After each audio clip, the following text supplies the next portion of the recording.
RS brothers లో ఆషాఢం KG sale మళ్ళీ మొదలైంది. మరెన్నో క్రేజీ ఆఫర్స్ ఖైదీ చేయండి ఆర్ఎస్ బ్రదర్స్.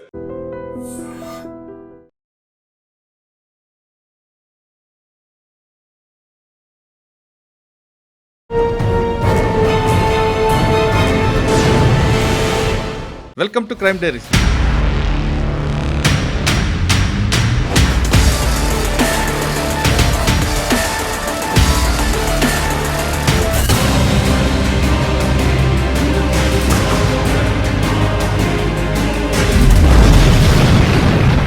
ఈ వారం మన గెస్ట్ గ్రామీణ ప్రాంతంలో పుట్టి తెలుగు మీడియంలో చదువుకొని సివిల్ సాధించిన తెలుగు.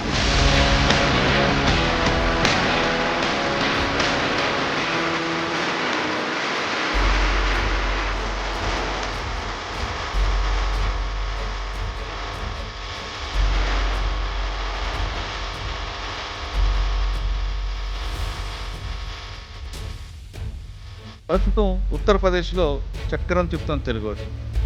పేరు కె సత్యనారాయణ గారు, IPS, additional DG traffic, Uttar Pradesh. AP నుండి యూపీకి వెళ్ళాక, యూపీ అనగానే మాఫియా అని మీకు అందరికీ ముద్రుంది. అటువంటి ఏమైనా కనిపించాయండి? యూపీ వెళ్ళిన తర్వాత ఫేస్ చేసిన మొదటి సమస్య భాష. రెండోది చాలా క్రైమ్, అది చాలా ఎక్కువగా ఉండేది. బవారియా గ్యాంగ్స్ అని ఒక గ్యాంగ్స్ ఉండేవి. నేను ఉన్న టైంలో బాగా అగ్రెసివ్గా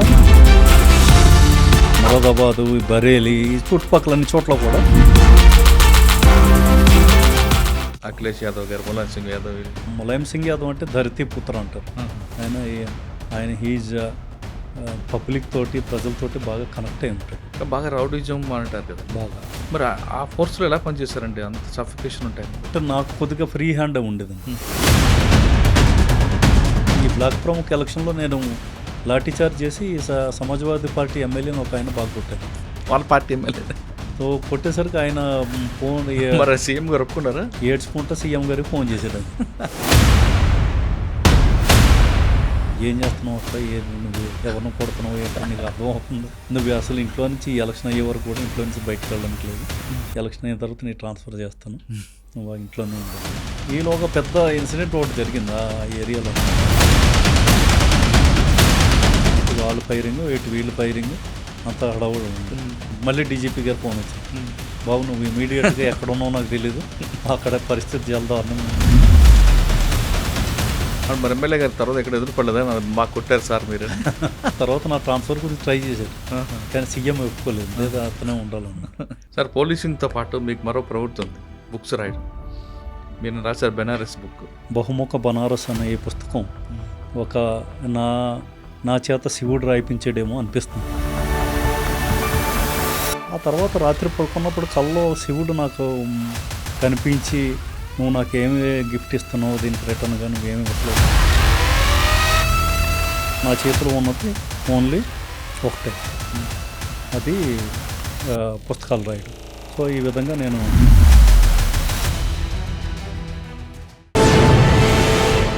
వెల్కమ్ టు క్రైమ్ డైరీస్. ఈ వారం మన గెస్ట్ గ్రామీణ ప్రాంతంలో పుట్టి తెలుగు మీడియంలో చదువుకొని సివిల్ సాధించిన తెలుగు వ్యక్తి.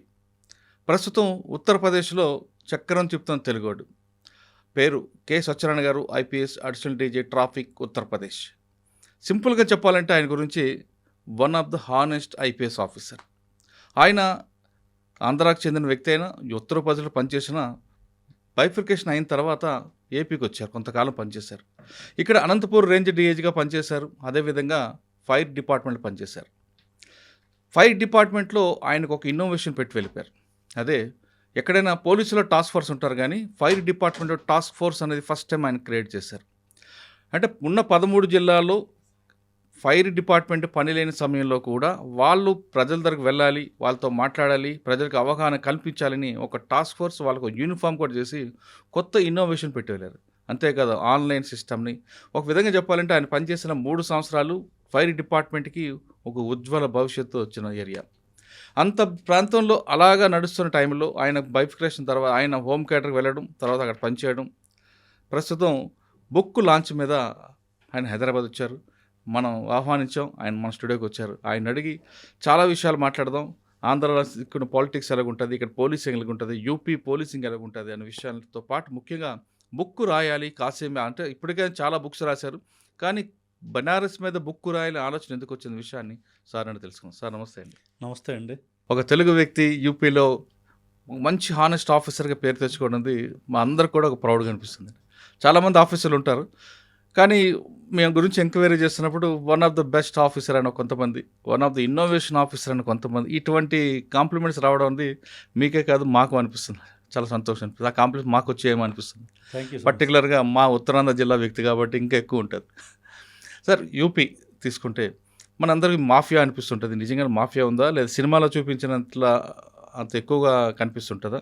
మీరు పనిచేస్తున్న దీంట్లో ఉత్తరప్రదేశ్లో ఎలాంటి ఛాలెంజ్ వచ్చాయి, వెళ్ళిన తర్వాత ఆ ఛాలెంజ్ ఎలాగ మీరు ఓవర్కమ్ చేశారు, ఇప్పుడు ఈ స్థాయికి రావడానికి మీ పడ్డ స్టెప్స్ ఎలాగ వచ్చాయి, హడిల్స్ ఏ వచ్చాయి, వీటితో పాటు ముఖ్యంగా ఆంధ్రప్రదేశ్కి వచ్చిన తర్వాత ఫైర్ డిపార్ట్మెంట్ మీరు ఎక్కువగా ఫోకస్ చేశారు. అక్కడ టాస్క్ ఫోర్స్ని పెట్టడం అనేది ముందు అందరూ అది పోలీస్ కాదు కదా టాస్క్ ఫోర్స్ ఎందుకున్నారు, కానీ తర్వాత దాని వాల్యూ ఏంటో వాళ్ళందరికీ తెలిసింది. దాని ఆ ఇన్నోవేషన్ ఒకటి. ప్రస్తుతం ట్రాఫిక్ అలహాబాద్ మీరు యూపీ ఉన్నారు కాబట్టి ట్రాఫిక్ అంటే ఎక్కడైనా కనిపిస్తుంటుంది. మీరు హైదరాబాద్లో చూస్తుంటారు, యూపీలో అలాగే ఉంటుంది. అలహాబాద్ కానీ కాన్పూర్ కానీ మీరు ఎక్కడికి వెళ్ళినా ఆ ప్రాబ్లమ్స్ వస్తుంటాయి. ఇప్పుడు రాబోయే కాలంలో స్పేస్ తగ్గిపోతుంది, రోడ్ స్పేస్ తగ్గుతుంది, వెహికల్స్ పెరుగుతున్నాయి. ఈ ఇష్యూని షార్ట్అవుట్ చేయడానికి మీరు అక్కడ గవర్నమెంట్లో ఏం చేస్తుంటారు? సాధారణంగా మీరు ట్రాఫిక్ అనగానే ప్రతి ఒక్కరు కూడా ఏ స్టేట్కి వెళ్ళినా ఏ కంట్రీకి వెళ్ళినా ట్రాఫిక్. మనకి పోలీస్ డిపార్ట్మెంట్ మీద ఎక్కువ ఇంప్రెషన్ రావాలన్నా, లేదా గవర్నమెంట్ మీద ఇంప్రెషన్ పెరగాలంటే ఫేస్ ఆఫ్ పోలీస్ ట్రాఫిక్ అంటారు. అటువంటి ట్రాఫిక్ మీరు చీఫ్గా ఉన్నారు కాబట్టి మీరు ఎన్ఫోర్స్మెంట్ చేస్తారా, ఇంజనీరింగ్ మీద ఎక్కువగా ప్రయారిటీ ఇస్తారా, లేదు పబ్లిక్లో అవేర్నెస్ ఎక్కువ తీసుకొచ్చి ఆ ఇష్యూని షార్ట్అవుట్ చేస్తారా? ఈ ప్రశ్నల నుండి సమాధానం చెప్పే ముందు కె సత్యనారాయణ గారి కుటుంబ నేపథ్యం, నర్సీపట్నంలో మీ బాల్యం ఎలా గడిచింది, ఇప్పుడు కూడా అక్కడ కొంతమందికి మీ బావగారు సహకారంతో బుక్స్ పంపించి వాళ్ళకి హాస్టల్ ఇచ్చి వాళ్ళందరికీ చదివించడం వెనుక ఉద్దేశం ఏంటి చెప్పు. చాలా చాలా ధన్యవాదాలండి. నేను బేసికల్లీ నర్సీపట్నం ప్రాంతంలో పాములవాక గ్రామంలో పుట్టానండి. నా 10th క్లాస్ వరకు కూడా పాములవాక విలేజ్లోనే జరిగింది. మాదే 10th క్లాస్ వరకు ఫస్ట్ బ్యాచ్. నేను మా బ్యాచ్లో ఒక 23 మంది స్టూడెంట్స్ ఉండేవాళ్ళని. వాళ్ళందరిలోనూ నేనే క్లాస్ టాపర్ని అవ్వటం, అది కూడా 2nd డివిజన్లోనే పాస్ అయ్యాను. ఆ తర్వాత ఇంటర్మీడియట్ నర్సీపట్నంలో బైపీసీ గ్రూప్లో జాయిన్ అయ్యి, బైపీసీ గ్రూప్ అంటే అంత ఇంట్రెస్ట్ ఉండేది కదా యాక్చువల్గా. ఆ టైంలో నాకు ఎందుకో ఈ గాంధీజీ, తర్వాత ఈ నెహ్రూ, లేదా ఈ సుభాష్ చంద్రబోస్, ఇటువంటి జాతీయ నాయకుల గురించి చదవటం నాకు ఇష్టంగా ఉండేది. నేను లైబ్రరీలో కూర్చొని వాళ్ళకి సంబంధించిన బయోగ్రఫీస్ అవి ఎక్కువగా చదువుతూ ఉండేవాడిని. సో అది క్రమేణా ఏమైందంటే ఈ ఇంటర్మీడియట్లో నేను బాటనీలో తప్పాను, ఫెయిల్ అయ్యాను. సో ఫైనల్గా ఇంకా అప్పుడు ఆ తర్వాత నేను చాలా బాధపడుతున్న టైంలో అప్పుడు ఏడ్చాను బాగా, ఇంటర్ ఫెయిల్ అయ్యాను. మా నాన్న నన్ను మందలించి, లేదు వరదలు వచ్చి మన పంట అంతా కొట్టుకుపోతే మనం ఏడుస్తూ కూర్చోం కదా, మనం మళ్ళీ తర్వాత పంట వేస్తాం, అదేవిధంగా నీ చదువు కూడా అలాగే ఉండాలి, ఒక్కసారి ఫెయిల్ అయినంతట్లో అక్కడ ఆగిపోకూడదు అనేసి తను మోటివేషన్ ఇచ్చారు. దాంతో ఆ మోటివేషన్తో నేను కొద్దిగా ముందుకు వెళ్ళడం జరిగింది. కాకపోతే ఆ తర్వాత ఏమైందంటే ఇంటర్మీడియట్ తర్వాత నేను విశాఖపట్నం వెళ్ళి విశాఖపట్నంలో డాక్యార్డ్లో పనిచేసేవాడిని. అక్కడ మీరు మధ్యలో కొంతగా టీచర్గా కూడా చేసినట్లుంది కదా? అవునండి. ఇప్పుడు ఈ ఇంటర్మీడియట్ ఫెయిల్ అయిన తర్వాత డాక్యార్డ్లో లేబర్గా పనిచేశాను. మనకి అక్కడ ఒక కాంట్రాక్టర్ దగ్గర పనిచేస్తూ ఒక 2 నెలలు పనిచేసేసరికి నాకు చాలా బాధ అనిపించి, లేదు దీన్ని చదువు మీద పెడదాం, అందుకని చదువులోనే పూర్తిగా పెడదాం అనేసి వచ్చి మళ్ళీ పాస్ అయ్యి డిగ్రీ BA అనకాపల్లిలో జాయిన్ అయ్యి AMAL కాలేజీలో జాయిన్ అయ్యాను. ఆ తర్వాత కాలేజ్ ఫస్ట్ వచ్చాను. ఆ తర్వాత BEd మన ఉత్తరాంధ్రలో టీచర్ అవ్వకపోతే ఇటు ఎందుకు పనికిరాడు అన్న ఫీలింగ్ ఒకటి ఉంది. సో ముందు టీచర్ అయితే మనం పనికి వస్తామని ప్రూవ్ చేసుకోవచ్చు అని BEd చేశాను. తర్వాత టీచర్ని అయ్యాను. ఆ తర్వాత MA ఎకనామిక్స్ జాయిన్ అయ్యాను సార్ ఆంధ్ర యూనివర్సిటీలో. అది మా టైంలోనే first time asset entrance exam ఉండేది. ఈ ఆసెట్లో నాది ఫస్ట్ ర్యాంక్ అప్పుడు. అది జాయిన్ అయ్యి ఎకనామిక్స్ అయిన తర్వాత అప్పుడు సివిల్స్ మీద దృష్టి పెట్టాను. నేను యూనివర్సిటీలో ఉన్నప్పుడు లైబ్రరీలో కూర్చోవడం, చదవటం ఇదంతా జరిగేది.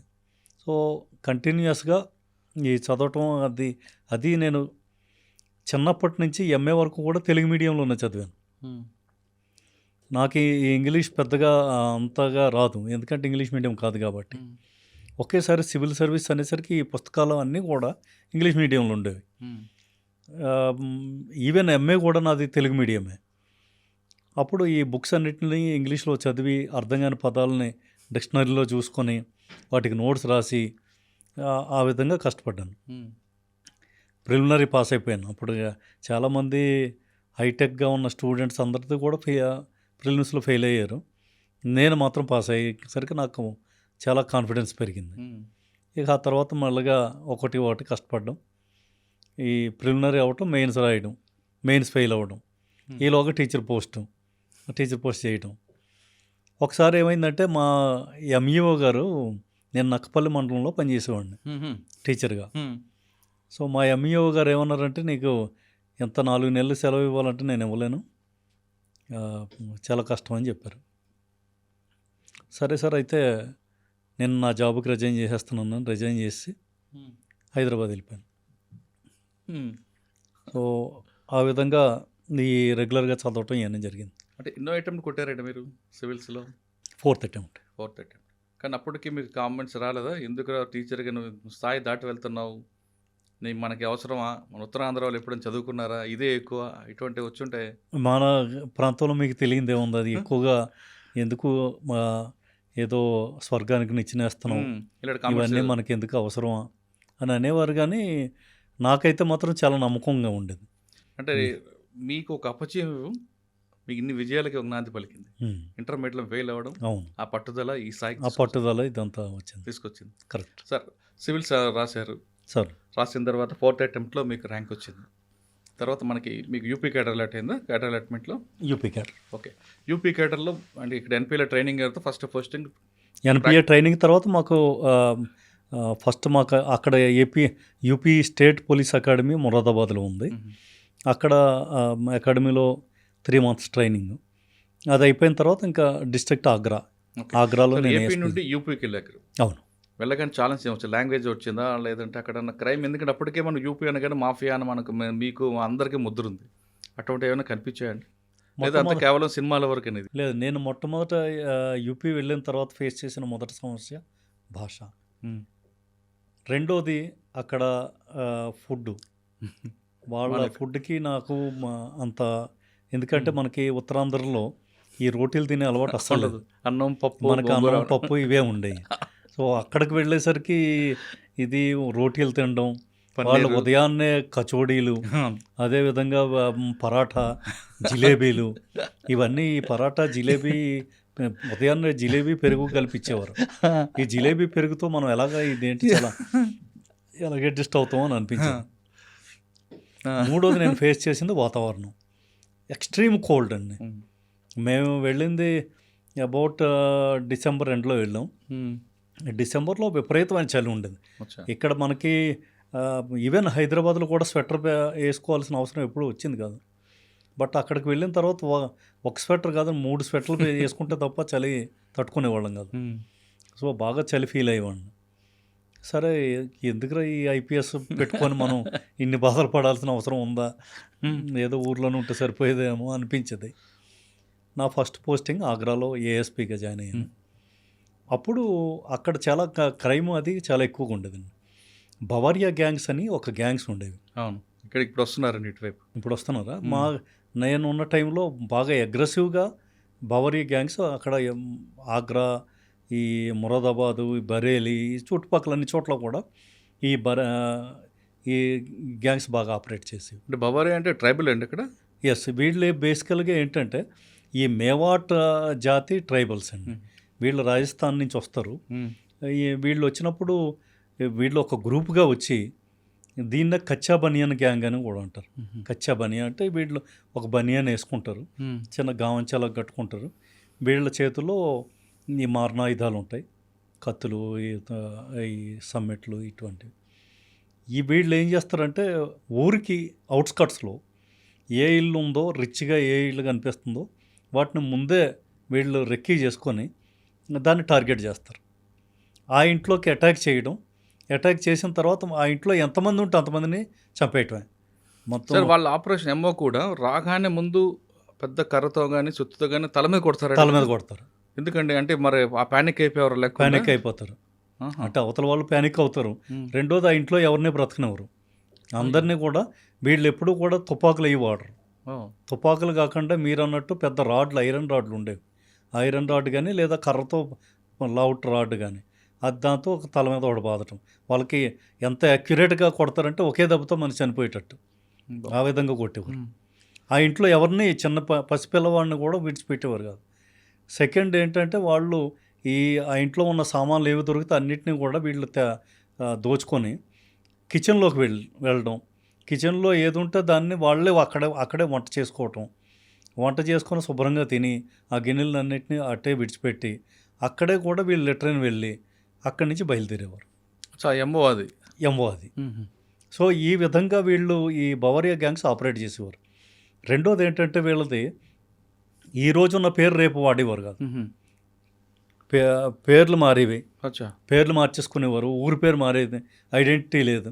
సో వీళ్ళని పట్టుకోవడం అనేది మాకు చాలా కష్టంగా అనిపించేది.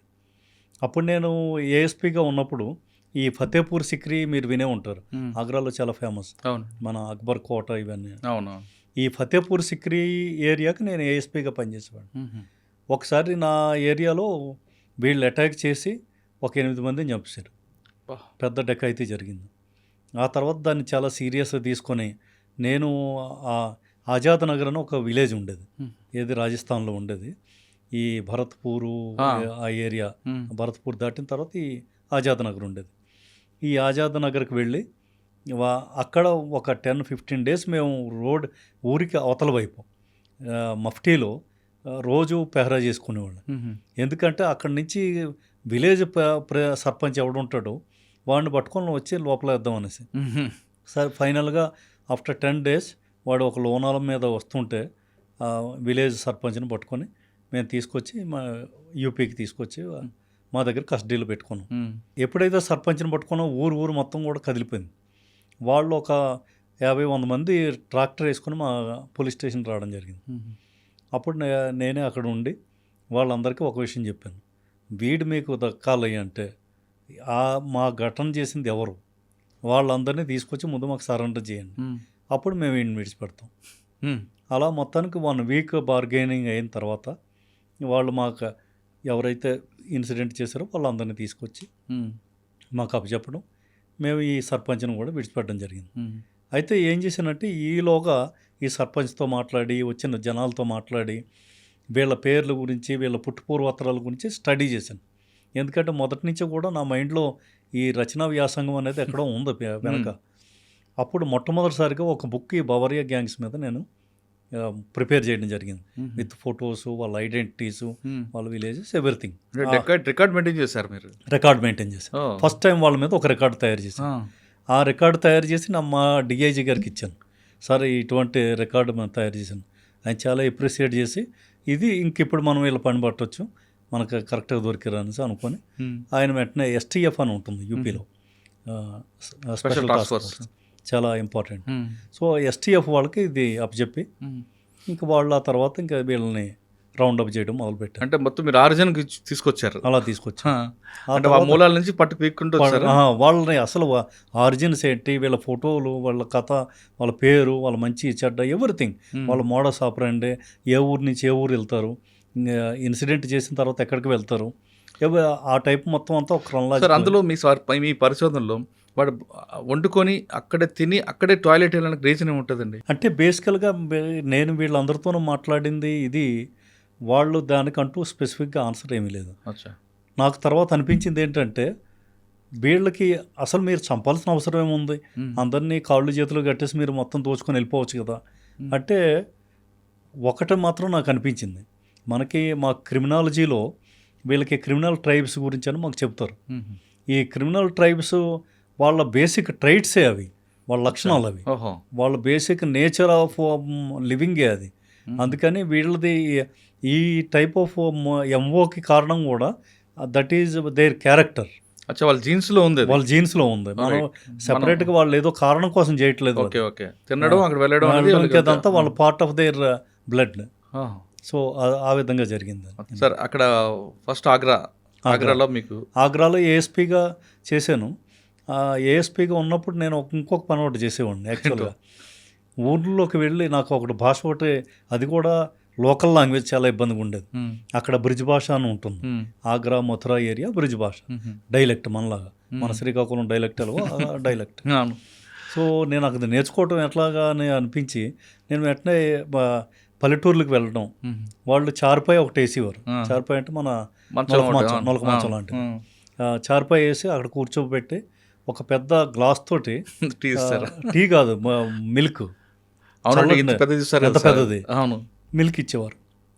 ఆ మిల్క్ తీసుకుంటూ వాళ్ళతోటి ఏ విషయం మీద ఎంక్వైరీ చేయడానికి వెళ్ళాము, అదంతా ఎంక్వైరీ చేయటం, వాళ్ళలో కలిసిపోవటం. అలా మెల్లమెల్లగా లోకల్ లాంగ్వేజ్ కూడా నాకు అలవాటు పడింది. ఓకే, అంటే నేను అంత ఫ్లూయెంట్గా మాట్లాడకపోయినా వాళ్ళు మాట్లాడేది ప్రతి ఒక్కటి నాకు అర్థమయ్యేది. సో అలాగా నా లాంగ్వేజ్ స్కిల్స్ని నేను డెవలప్ చేసుకున్నాను. ఏఎస్పీ తర్వాత అడిషనల్ ఎస్పీ ఓఎస్డీ ఉంటారు. ఏఎస్పీ తర్వాత మాకు అది లేదండి, అడిషనల్ ఎస్పీ లేదు. నేను ఆ తర్వాత బటాలియన్కి కమాండెంట్గా వెళ్ళాను. సో అక్కడ ఒక పిఎస్సి బటాలియన్ కమాండెంట్గా అక్కడ 7-8 సంవత్సరాలు చేసిన తర్వాత, 7-8 నెలలు చేసిన తర్వాత దెన్ నాకు ఫస్ట్ ఎస్పీగా సోన్భద్రలో పోస్టింగ్ అయింది. అక్కడ ఏముంది సార్ ఛాలెంజ్? సోన్భద్ర బేసికల్గా నక్సల్ జిల్లా అండి. ఉత్తరప్రదేశ్లో నక్సలిజం పీక్లో ఉండేది ఆ టైంలో ఈ జిల్లాలో. నేను మధ్యప్రదేశ్ బోర్డర్ అండి ఇది మధ్యప్రదేశ్కి, జార్ఖండ్, ఛత్తీస్గఢ్, బీహార్కి బోర్డర్, 4 స్టేట్లకు బోర్డర్ ఇది. అవన్నీ కూడా నక్సల్ ఎఫెక్టెడ్ ఏరియాస్. సో అక్కడి నుంచి ఇప్పుడు ఛత్తీస్గఢ్లో సర్గుజా జిల్లా అని ఉంది, అక్కడి నుంచి వీళ్ళు నక్సల్స్ ఇక్కడికి వచ్చేవారు. అలాగే ఇక్కడ రోహతాస్ అని ఉంది జార్ఖండ్లో, అక్కడి నుంచి వచ్చేవారు. ఇలా బబువా జిల్లా, బీహార్ షెల్టర్ జోన్ గుంచుకున్నారంటే ఆపరేషన్ చేసేవారు. ఆపరేషన్ ఇక్కడ మా యూపీలో ఆపరేషన్ చేసేవారు చాలామంది. అంటే నాకు ఫస్ట్ నేను అక్కడ జాయిన్ అయిన 15 రోజులకు ఒక పెద్ద ఛాలెంజ్ వచ్చింది. విజయగఢ్ రాజా అని ఒక ఆయన ఉండేవారు. అంటే మన విజయగఢ్ రాజా అంటే బనారస్ ఉంది కదా సార్, కాశీరాజులు. కాశీరాజుల వంశస్థులు విజయగఢ్ రాజులు. అంటే వాళ్ళలో ఒక గ్రూపు విజయగఢ్లో వాళ్ళు పాలించేవారు. ఆ విజయగఢ్ రాజా గారు ఆయనకి నైట్ హంటింగ్ అదొక హాబీ ఉండేది. ఆయన ఓపెన్ టాప్ జీప్లో ఒకరోజు ఈ సోన్భద్ర ఏరియాకి వచ్చి ఈ అడవుల్లోకి వెళ్ళి హంటింగ్ చేస్తాను. ఆయన ఫైరింగ్ చేశాడు, ఏదో జంకని చూసి ఫైరింగ్ చేశాడు. అక్కడే నక్సల్స్ గ్రూప్ ఒకటి హైడౌట్ అయ్యి ఉంది. వాళ్ళు ఏమనుకున్నారంటే అరే పోలీసులు మన మీద అటాక్ చేశారు అనుకొని వాళ్ళు కౌంటర్ ఫైర్ చేశారు. దాంట్లో రాజా డైడ్ ఆన్ ద స్పాట్. ఆయన అక్కడే చనిపోయారు. అది పెద్ద న్యూస్, పెద్ద సంచలనం అయింది. ఒకటి రాజా అవటం, ఒకటి రెండోది it is a major news. So వెంటనే నాకు హెడ్ క్వార్టర్ నుంచి మెసేజ్లు రావటం. ఆ టైంలో మాకే ప్రాబ్లం ఏముండేదంటే రాత్రిపూట పోలీసులు మనం బయటికి వెళ్ళకూడదు, వెళ్తే ఏమో వాళ్ళు అటాక్ చేస్తారనో లేదా ల్యాండ్ మైన్స్ ఇవన్నీ భయం ఉండేది. బట్ ఇంకా ఆ టైంలో తప్పక అందరిని ఫోర్స్ని తీసుకొని నేను అక్కడ స్పాట్కి వెళ్ళి మొత్తానికి ఆయన బాడీలో రికవర్ చేసి వీడిడ్ ఇట్లా తర్వాత ఎన్కౌంటర్స్ అవన్నీ జరిగాయి. రిటాలియేషన్ ఉందంటారా? ఎంతమంది అండి? అంటే స్పాట్లో next with in a week ఒక 2 టాప్ నక్సల్స్ని ఎన్కౌంటర్ చేసాం. ఆ తర్వాత ఇంకా నేను ఫోకస్ అంతా పెట్టింది నక్సల్స్ గురించి స్టడీ చేయటం మీద. చాలా స్టడీ చేశాను. ఎవరెవరు నక్సల్స్, వాళ్ళ ఫ్యామిలీస్ అందరితోనూ మాట్లాడటం. అక్కడే బిర్లా కంపెనీ ఒకటి ఉంది, హిండాల్కో కంపెనీ, వాళ్ళతో మాట్లాడి రేషన్ అంతా కూడా తీసుకొని నెలకి కావాల్సిన రేషన్ అంతా కూడా బ్యాగ్స్లో పెట్టేసి వీళ్ళ ఇళ్ళకి మేము సప్లై చేసేవాళ్ళం. ఎవరి నక్సల్ ఫ్యామిలీస్ వీళ్ళంతా ఆ ట్రైబల్ ఏరియాలో ఫ్యామిలీస్ సప్లై చేసేవాళ్ళు. అలాగే వాళ్ళకి కావాల్సిన సైకిల్స్ అని, లేదా వాళ్ళకి టార్చెస్ కావాలి, ల్యాంప్స్ కావాలి, ఇవన్నీ కూడా మేము సోషల్ సర్వీస్ కింద మేము చేసేవాళ్ళం. సార్ మీరు నక్సల్స్ మీద ఎక్కువగా రీసెర్చ్ చేస్తారు కాబట్టి నక్సల్స్ ఇష్యూ అనేది సోషియో ఎకనామిక్ ప్రాబ్లంగా చూసారా, లా అండ్ ఆర్డర్ ఇష్యూగా చూసారా? That is socio economic problem అండి. లా అండ్ ఆర్డర్ అనేది ఆఫ్ షూట్, అది ఆ తర్వాత జరిగింది. బేసికల్గా ఇప్పుడు ఈవెన్ నేను దాని మీద పుస్తకం కూడా రాశాను, నక్సలిజం అండ్ సొసైటీ. ఆ బుక్లో నేను డీటెయిల్డ్గా దీని మీద స్టడీ చేయడం జరిగింది. సో మీరు సోన్భద్రలో కనుక మా యూపీలో కనుక గమనిస్తే వీళ్ళు ఈ ట్రైబల్ కమ్యూనిటీసు లేదా బిలో పవర్టీ లైన్ పీపుల్ వీళ్ళంతా ఎవరైతే ఉన్నారో వాళ్ళందరూ కూడా దే ఆర్ బీయింగ్ ఎక్స్ప్లాయిటెడ్. ఏదో విధంగా వాళ్ళ మీద ఒక అత్యాచారం, దోపిడీ జరుగుతూ ఉంది. దానికి సమాధానం ఏంటి? లేదంటే వాళ్ళు వెపన్ పట్టుకొని చెయ్యాలి. వెపన్స్ అవి ఈ పేద ప్రజలకి లేదా ఈ ట్రైబల్స్కి అంత ఈజీగా దొరకవు. సో వాళ్ళు ఏం చేసేవారంటే ఈ నక్సలిజం ఈ నక్సల్ గ్రూప్స్ ఎవరైతే ఉన్నారో వీళ్ళ కాంట్రాక్ట్లోకి వెళ్ళిన తర్వాత సో ఆటోమేటిక్గా వాళ్ళ దగ్గరికి వెపన్స్ రావటం, వాళ్ళకి ఎవరి మీద అయితే కోపం ఉందో వాళ్ళ స్కోర్ సెటిల్ చేసుకోవటం, ఇవన్నీ కూడా పార్ట్ ఆఫ్ దేర్. ఎంతకాలం పనిచేస్తారంటే ఆ జిల్లాలో మీరు? 1 year ప్లస్ అండి. అంటే 1 yearలో ఏమైనా దానికి తగ్గుముఖ పట్టిందా ఇంకేం పెరిగిందంట? నా టైంలో మొత్తం పీడబ్ల్యూజీ గ్రూప్ ఉండేది, పీపుల్స్ వార్ గ్రూప్, కంప్లీట్గా ఎలిమినేట్ అయిపోయింది. ఎవరండి అప్పుడు మెయిన్ లీడర్? తెలుగు వాళ్ళు ఉండేవారు అక్కడ? యూపీ అక్కడ యూపీ అండి, ఇక్కడ యూపీ బీహార్. మొన్న కూడా నేను మొన్న పార్లమెంట్కి నేను వెళ్ళినప్పుడు పార్లమెంటరీ కమిటీ మీటింగ్ ఒకటి జరిగింది. దానికి వెళ్ళినప్పుడు నేను మీటింగ్కి వెళ్ళే ముందు వెయిటింగ్ హాల్లో ఆయన పెద్ద ఎవరో కూర్చున్నారు. నాకు ఎక్కడో ఒక స్ట్రైక్ అవుతుంది, ఎవరు ఈ వ్యక్తి, ఎక్కడో చూసాను సమ్వేర్ అని అనుకున్నాను. ఆయన నా వైపు ఏదో విధంగా చూస్తున్నాను, ఏదో ఉందో అయితే కనెక్షన్ అక్కడ ఉంటుందని నేనే కొద్దిగా ముందుకు వెళ్ళి నేను ఇలాగా ఏడీజీ ట్రాఫిక్ని ఉత్తరప్రదేశ్ సార్, మీ పరిచయం అని అడిగితే ఆయన నా పేరు కామేశ్వర్ బయట అన్నాడు. అప్పుడు నాకు వెంటనే అర్థమైంది, మీరు తెలియకపోవడం అంటే ఆయన యూపీ బీహార్కి నక్సల్ గ్రూప్కి, ఈ పీడబ్ల్యూజీ గ్రూప్కి అప్పుడు కమాండర్ ఆయన. సో ఆయన ఏం చేశాడు, తర్వాత సరెండర్ అయిపోయాడు. సరెండర్ అయిపోయి పాలిటిక్స్లోకి వచ్చి ఎంపీ అయిపోయాడు ఇప్పుడు. సో నేను ఎంపీని సార్ అన్నాడు. సో ఆయన ఆ విషయాలన్నీ షేర్ చేసుకున్నాడు, మీరు ఎలాగా కాంబింగ్కి వచ్చేవారు, ఇదంతా ఎలా వచ్చింది అనేసి. సార్ ఆ డిస్ట్రిక్ట్ తర్వాత సెకండ్ డిస్ట్రిక్ట్? ఆ తర్వాత డిస్ట్రిక్ట్ అక్కడి నుంచి నేను ఇంటెలిజెన్స్లోకి వచ్చానండి. ఆ తర్వాత నా పోస్టింగ్ ఇంటెలిజెన్స్లో అయింది. అక్కడ ఎంతకాలం చూసారండి? ఇంటెలిజెన్స్లో ఆల్మోస్ట్ 10 months. 10 months తర్వాత? ఆ తర్వాత లలిత్పూర్ అని ఇంకో జిల్లాకు వెళ్ళాను. అది ఎక్స్ట్రీమ్ డౌన్, అంటే బుందేల్ఖండ్ ఏరియా. అది మధ్యప్రదేశ్కి బార్డర్లో, శివపూరి జిల్లాకి బార్డర్లో. అది by and large peaceful district, కానీ మైనింగ్ డిస్ట్రిక్ట్ అది. అక్కడ ఆర్గనైజ్డ్ క్రైమ్ ఉంటుందా? లేదు, మామూలు క్రైమ్. అంటే పెద్ద ఛాలెంజ్ ఏం లేదు అక్కడ, పెద్దగా ఏం లేదు. అచ్చా, బాగా వెనుకబడి ప్రాంతం ఉంటారు కదా? బాగా వెనుకబడిన ప్రాంతం. బుందేల్ఖండ్ పూర్తిగా గరీబీ, అదే మాకు ఛాలెంజ్. అంటే వాళ్ళ గ్రీవెన్సెస్ని ఎలాగ అడ్రస్ చేయాలి, వాళ్ళకి ఎలాగ హెల్ప్ చేయాలి, దీని మీద చాలా వర్క్ చేసి బేసికల్గా ఏంటంటే ఆ ఏరియాలో ఈ అప్పు తీసుకొని అప్పుకి మనం తాకట్టు పెట్టడానికి లేడీస్ని తాకట్టు పెట్టే పరంపర ఒకటి ఉండేది ఇక్కడ బుందేల్ఖండ్. ఈ తాకట్టు పెట్టడం ఇది కొత్తగా ఉంది అనేసి దాని మీద స్టడీ చేసి వీళ్ళని ఎలాగైనా ఈ ప్రాబ్లమ్ సాల్వ్ చేయాలి. అంటే బంగారం బదులు భార్యలు పెడతారా? బంగారం వాళ్ళ దగ్గర ఉంటే కదా, వాళ్ళ దగ్గర ఏమీ లేదు, భూమి లేదు, బంగారం లేదు. సో పెడతారా? గిరివి పెట్టడానికి భార్యను పెడతారు. ఈ టైపు అదొక కల్చర్ కొంతమందిలో, కొన్ని గ్రూప్స్లో ఉంది అక్కడ. ఆ గ్రూప్స్ వాళ్ళని ఆమెకి ఇష్టం లేకపోయినా వాడు తెలియాల్సింది. తప్పదు మరి ఎలా? చాలా పెద్ద క్రైమ్ కదా సార్ ఇది? చాలా పెద్ద క్రైమ్. అదే దాన్ని క్రైమ్గా తీసుకొని మేము చాలా వర్క్ చేసి, అంటే వాళ్ళ ఇంట్లో పని చేస్తుంది అన్నట్టుగా వెళ్ళేది, పని చేయడానికే, అంటే సర్వెంట్గా అక్కడ గిరివి పెట్టేవాడు.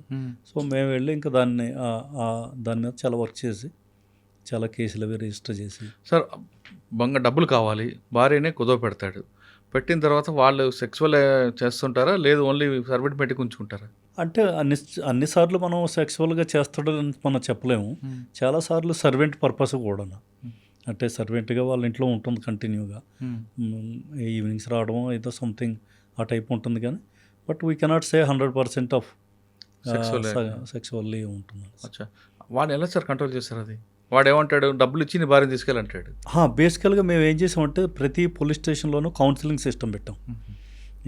ఈ గ్రూప్స్ని అన్నీ ఐడెంటిఫై చేయటం, తర్వాత వీళ్ళు ఎవరైనా అప్లికేషన్ ఇస్తే వాళ్ళని వెంటనే పిలవటం, అవతల వ్యక్తిని కూడా పిలవటం, ముందు వీళ్ళని పంపించడం, వీడు డబ్బుల్ని తీర్చే పద్ధతి వాళ్ళకి ఇన్స్టాల్మెంట్స్లో పే చేస్తాడు, లేదా వీడియో వచ్చి మీ దగ్గర పని చేస్తాడు, ఈ టైప్ కొంత పెట్టి చాలా వరకు మొత్తం ఆల్మోస్ట్ ఆ జిల్లాలో కంట్రోల్ అయిపోయింది. ఆ తర్వాత నా తర్వాత వచ్చిన ఎస్పీలు అందరం కలిసి కంటిన్యూస్గా వీ వర్క్డ్ ఆన్ దట్. అచ్చా, నెక్స్ట్ థర్డ్ పోస్ట్ అండి? ఆ తర్వాత పోస్టింగ్ నాది అంబేద్కర్ నగర్ అని ఒకటి ఉందండి. అంబేద్కర్ నగర్ ఇది మనకి అయోధ్యకి పక్కది పార్ట్. అంతకుముందు అయోధ్యలో అది పార్ట్గా ఉంది. ఆ జిల్లాలో ఎస్పీగా చేశాను. అక్కడే ఉందండి. అక్కడ ఓన్లీ ఎలక్షన్ ఒకటి జరిగింది, పెద్ద ఎలక్షన్, ఒక election, by election, MP election. దానికోసం అప్పుడు పంపించారు. ఆ ఎలక్షన్ అయిపోయిన తర్వాత మళ్ళీ తీసుకొచ్చి నన్ను మెయిన్పూరి అని ఒక జిల్లా ఉంది. సార్ ఎలక్షన్లు అక్కడ కూడా మాఫియాలు అంటే జరుగుతాయా లేదంటే పీస్ఫుల్గా జరుగుతుంటాయి? కాల్పులు, బాక్సులు ఎత్తుకొని వెళ్ళిపోవడాలు జరుగుతుంటాయి? ఇదివరకు బాక్సులు ఎత్తుకెళ్ళడం అవన్నీ జరిగేవి. ఇప్పుడు ఈవీఎంలు ఇంక ఇప్పుడు ఈవీఎంలు కాబట్టి ఆ సమస్య లేదు ఇంకా. సో అంటే అంబేద్కర్ జిల్లాలో అటువంటి ఛాలెంజ్ వచ్చిందా మీకు? అంబేద్కర్ నగర్ జిల్లాలో బేసికల్గా పెద్ద ఛాలెంజ్ వచ్చింది ఏంటంటే, అప్పుడు ఎలక్షన్ అబ్జర్వర్స్ ఎవరైతే వచ్చారో వాళ్ళకి అక్కడ ఉన్న కలెక్టర్ గారికి పడలేదు. వాళ్ళకి చాలా పెద్ద గొడవ అయింది. ఈ ఎలక్షన్ అబ్జర్వర్స్ ఏమన్నారంటే మేము ఈ జిల్లాలో ఎలక్షన్ చేయించలేమనేసి వీళ్ళను. నాకు అప్పుడున్న హోమ్ సెక్రటరీ గారు ఫోన్ చేసి, బాబు ఈ ప్రాబ్లంకి నువ్వే సొల్యూషన్ కనిపెట్టాలి, ఎందుకంటే ఆ వచ్చిన అబ్జర్వర్స్లో ఒక అబ్జర్వర్ తెలుగు ఆయన, ఆయన నీతో క్లోజ్గా ఉంటున్నాడు అని మాకు అర్థమైంది.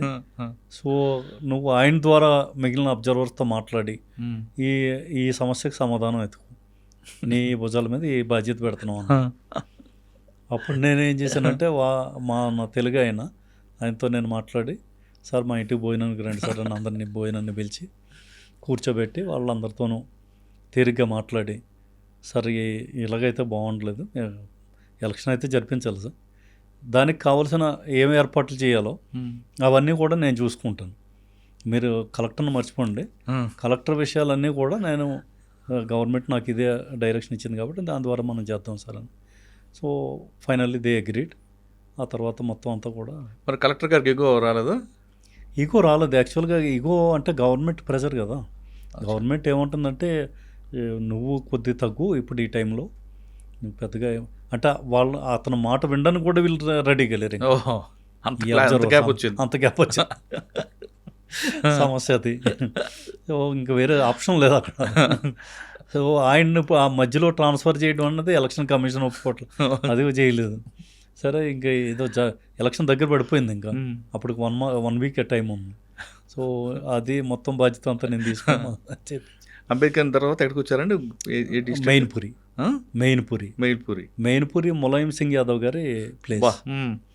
ఆయన సీఎంగా ఉన్నప్పుడు అక్కడ తీసుకెళ్ళారు నన్ను. ఎలా ఉంటుందండి ములాయం సింగ్ యాదవ్ గారి, అఖిలేష్ యాదవ్ గారు, ములాయం సింగ్ యాదవ్? అంటే వాళ్ళంతా ములాయం సింగ్ యాదవ్ అంటే ధరతీ పుత్ర అంటారు. ఆయన హీజ్ పబ్లిక్ తోటి ప్రజలతోటి బాగా కనెక్ట్ అయి ఉంటాడు. ప్రతి ఒక్కరిని పేరుతో పిలవగలిగే అంత మెమరీ ఉండేది ఆయనకి. అందరినీ అలాగా బాగా గుర్తుపెట్టుకునేవాడు. బాగా రౌడీజం అంటారు కదా బాగా. అంటే వాళ్ళకి వార్నింగ్ ఇస్తారు, తర్వాత ఎలిమినేట్ చేస్తారంటుంటారు, వాస్తవం? అంత ఇది కాదు కానీ బట్ ఉంది అగ్రెసివ్ టైప్, పబ్లిక్ అంతా అగ్రెసివ్గా ఉంటారు. సో మరి ఆ ఫోర్స్లో ఎలా పనిచేశారండి అంత సఫికేషన్ టైంలో? అంటే అంటే నాకు కొద్దిగా ఫ్రీ హ్యాండ్ ఉండేదండి. యాక్చువల్గా ఏమైందంటే నేను అక్కడ మెయిన్పూరిలో జాయిన్ అయిన టైంలోనే బ్లాక్ ప్రముఖ ఎలక్షన్స్ జరిగాయి. బ్లాక్ ప్రముఖ ఎలక్షన్ జరిగినప్పుడు అప్పటికే నాకు ఒక ఇమేజ్, ఒక ఇది వచ్చింది అక్కడ ఆ జిల్లాలో. అందరూ కూడా ఇంపార్షియల్గా చేస్తున్నాడు సార్, బాగా చేస్తున్నాడు అని ఒక మెసేజ్ అయితే ఉంది సీఎం గారి దగ్గర. సో ఈ బ్లాక్ ప్రముఖ ఎలక్షన్లో నేను లాఠీ చార్జ్ చేసి సమాజ్వాదీ పార్టీ ఎమ్మెల్యేని ఒక ఆయన బాగా కొట్టాను. వాళ్ళ పార్టీ ఎమ్మెల్యే సో కొట్టేసరికి ఆయన ఫోన్ సీఎం గారు ఒప్పుకున్నారా? ఏడ్చుకుంటా సీఎం గారికి ఫోన్ చేశాడు ఆయన, నన్నే కొట్టాడు సార్, బాగా కొట్టేశాడు ఆయన. పబ్లిక్లో కొట్టారా? మా పోలింగ్ బూత్ దగ్గర. ఎందుకు వస్తాడు? బూత్ క్యాప్చర్ చేయడానికి వెళ్ళాడు మొత్తం మనుషులు తీసుకుని. సో అక్కడ దిగిన వెంటనే ఇంకా లాఠీ తీసుకొని వేసాం బాగా. ఇంకా దాంతో ఆయన ఫోన్ చేసి వెంటనే ఆయన దగ్గర లబోదిబోమంటే ఆయన డీజీపీని తిట్టారు, ఎలా 20 ఎస్పీగా పెట్టావు అది ఇది అనేసి. సో డీజీపీ నాకు ఫోన్ చేసి నువ్వు అసలు ఇంకా ఏం చేస్తున్నావు అక్కడ, నువ్వు ఎవరిని కొడుతున్నావు ఏంటో నీకు అర్థమవుతుందా, ఎమ్మెల్యేని కొట్టుకుంటా వస్తే నీకు కూడా ఉంటుందా? సో ఫైనల్గా నువ్వు అసలు ఇంట్లో నుంచి ఎలక్షన్ అయ్యే వరకు కూడా ఇంట్లో నుంచి బయటకు వెళ్ళడానికి లేదు, ఎలక్షన్ అయిన తర్వాత నీ ట్రాన్స్ఫర్ చేస్తాను, నువ్వు ఇంట్లోనే ఉండాను. సరే సార్ నేను ఇంట్లోనే ఉంటాను. మా కలెక్టర్ చెప్పాను నన్ను ఇంట్లో ఉండమన్నా నేను వెళ్ళిపోతున్నా, మిగిలింది నువ్వు చూసుకోను. అమ్మమ్మ నువ్వు లేకపోతే నేను ఇక్కడ ఎలక్షన్ జరిపించలేను, నేను వచ్చేస్తున్నాను. ఆయన వచ్చాడు, ఇద్దరం ఇళ్లలోనూ కూర్చున్నాను. ఈలోగా పెద్ద ఇన్సిడెంట్ ఒకటి జరిగింది ఆ ఏరియాలోనే. అంటే ముఖ్యమంత్రి గారి తమ్ముడు కొడుకుని పబ్లిక్ 4 వైపులా కవర్ చేశారు. ఆయన్ని నన్ను చంపేస్తారని ఆయన ఫోను పైకి ఫైరింగ్ అది అయింది. అంటే ఆ టైంలో ఎలక్షన్స్ అంటే మామూలు కాశ్మీర్ బార్డర్లో ఉన్నట్టు ఉండేది. ఇటు వాళ్ళు ఫైరింగ్, ఇటు వీళ్ళు ఫైరింగ్, అంత హడావుడు ఉండేది. సరే అని ఇంకా ఆ టైంలో నాకు చెప్తే మళ్ళీ డీజీపీ గారు ఫోన్ వచ్చింది. బాబు నువ్వు ఇమీడియట్గా ఎక్కడ ఉన్నావు నాకు తెలీదు, అక్కడ పరిస్థితి చాలా దారుణంగా ఉంది, నువ్వు వెళ్ళకపోతే ఎవడు కంట్రోల్ చేయలేడు. లేదు సార్ వెళ్ళనలేదు మీరు, మన ఆన్లైన్ కదా. ఇమీడియట్గా అక్కడ రష్ అయ్యి వెళ్ళి నేను వెళ్ళేసరికి ఇంకా తర్వాత మిగిలినంత కవర్ చేసుకుని మొత్తానికి వి సాల్వ్డ్ ద ప్రాబ్లం. మరి ఎమ్మెల్యే గారు తర్వాత ఎక్కడ ఎదురుపడలేదా, మాకు కొట్టారు సార్ మీరు? తర్వాత కలుస్తారు అంటే తర్వాత నా ట్రాన్స్ఫర్ గురించి ట్రై చేశారు, కానీ సీఎం ఒప్పుకోలేదు, లేదా అతనే ఉండాలన్నా. సరే అచ్చా, ఆయన తమ్ముడు కొడుకు వచ్చింది కాబట్టి ఆయన మీకు సపోర్ట్ చేసి. ఓకే సార్, అక్కడ యూపీలో వెపన్స్ అనేది ఒక ఫ్యాక్టరీ అంటారు, వాస్తవం అన్నది? అవునండి. అంటే యాక్చువల్గా మనకి ఒకటి లైసెన్సింగ్ సిస్టమ్, విపరీతంగా లైసెన్సులు ఉంటాయి. ప్రతి జిల్లాలో 10-15 వేల మంది లైసెన్స్డ్ వెపన్స్ ఉన్న. ఎందుకు ఇస్తారండి ఎంత కరెక్ట్ ఉంది? ఒకటి ప్రొటెక్షన్ కోసం, సెల్ఫ్ డిఫెన్స్. రెండోది ఏంటంటే ఈ వీళ్ళు ఏదైనా ఎంప్లాయ్మెంట్, సెక్యూరిటీ గార్డ్స్, వీటన్నిటి కోసం కూడా అచ్చా ఇస్తారు. అంటే కొన్ని ప్రాంతాలకు ఒకసారి చూసారండి, ఒక కుటీర్ పరిశ్రమలో కనిపిస్తుంటాయండి. అవును, అంటే లీగల్ వెపన్స్, ఇల్లీగల్ వెపన్స్ కూడా ఉన్నాయి. వీటిని తమంచా అంటారు. కట్ట తమంచా. ఈ కట్ట తమంచాలు అనేవి ఈ హౌస్ హోల్డ్ ఫ్యాక్టరీలాగా తయారు చేసి అదే వీళ్ళు ఎవరికి వాళ్ళే వాడు ఒక వెపన్ తయారు చేసుకుని వాడు ఆపరేట్ చేస్తూ ఉంటాడు. ఒక వెపన్ తయారు చేయడానికి ఎంత అవుతుందండి వాడికి? ఎంత 7,000. చూసారా సార్ మీరు ఫ్యాక్టరీ మీద రైడ్ చేస్తుంటారు కదా? చాలా అయితే కవర్ చేసాం. ఎలాగా తయారు చేసే మిషనరీని రికవరీ చేసాం, అవన్నీ వి డిడ్. అచ్చా సార్, ఈ మళ్ళీ మీకు ఎప్పుడు ట్రాన్స్ఫర్ చేశారు అక్కడ నుండి? అక్కడ 3 years ఉండిపోయానండి. 3 years ఉండిపోయాను. అవునా? ఎందుకంటే మధ్యలో హైకోర్టు ఒక ఆర్డర్ వేసింది, ఈ this SP shall not be transferred till further orders of the high court అని. ఎందుకు అంటే ఎప్పుడో అంతకుముందు 6-7 years నుంచి ఒక మర్డర్ కేసులో, అంటే గ్యాంగ్ మర్డర్ కేసు ఒకటి అయింది. దాంట్లో ఎక్యూజ్ని ఎవరు అరెస్ట్ చేయలేదు. నా టైంలో 2 ఎక్యూజ్ని నేను అరెస్ట్ చేశాను. సో ఆ కేసు హైకోర్టులో నడుస్తుంది. ఎవరు ఇంతవరకు ప్రోగ్రెస్ చూపించలేదు ఇందులో, maybe because of political interference and police officials పొలిటీషియన్స్తో మింగిల్ అయిపోయారు. అది ఏదైనా హైకోర్టు ఆర్డర్ వల్ల ఇదయింది. సో నా టైంలో 2 ఎప్పుడైతే అరెస్ట్ చేశానో ఈ టైంలో ప్రోగ్రెస్ కనిపించింది కాబట్టి మొత్తం అందరూ అరెస్ట్ అయ్యే వరకు ఈయన ట్రాన్స్ఫర్ అవ్వకూడదని పెట్టాను హైకోర్టు. సో అలాగా నేను ఇంకా జిల్లాలో మొత్తం 3 years వరకు ఉండిపోవాల్సి వచ్చింది. అంటే మీకు ఆ జిల్లా మీద బాగా గ్రిప్ ఉంది మీ సర్వీస్లో? అవును.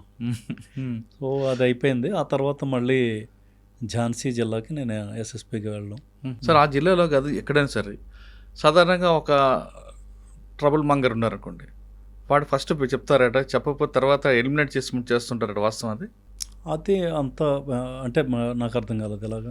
ఇప్పుడు ట్రబుల్ మంగర్స్ కొంతమంది ఉంటారు, అరెస్ట్ పీడీ యాక్ట్లో పెడుతుంటారు, కానీ రిపీట్గా వాడు హ్యాబిచువల్ అఫెండర్గా మారి ఒక ప్యానిక్ క్రియేట్ చేస్తుంటాడు. అటువంటి వ్యక్తుల్ని ఏదో రకంగా ఏదో దీంట్లో కొంత, అంటే మీరని కాదు, యూపీలో ఆ విధంగా ఎలిమినేట్ చేయడం అనేది సర్వసాధారణం అంటారు, వాస్తవం? అంటే ఎన్కౌంటర్ జరుగుతూ ఉంటాయి. ఇటువంటి క్రిమినల్స్, హార్డ్ కోర్ క్రిమినల్స్ ఎవరైతే ఉంటారో వాళ్ళది ఆ టైంలో వాళ్ళకి ఎన్కౌంటర్స్ అని అవన్నీ ఇవన్నీ జరుగుతూ ఉంటాయి.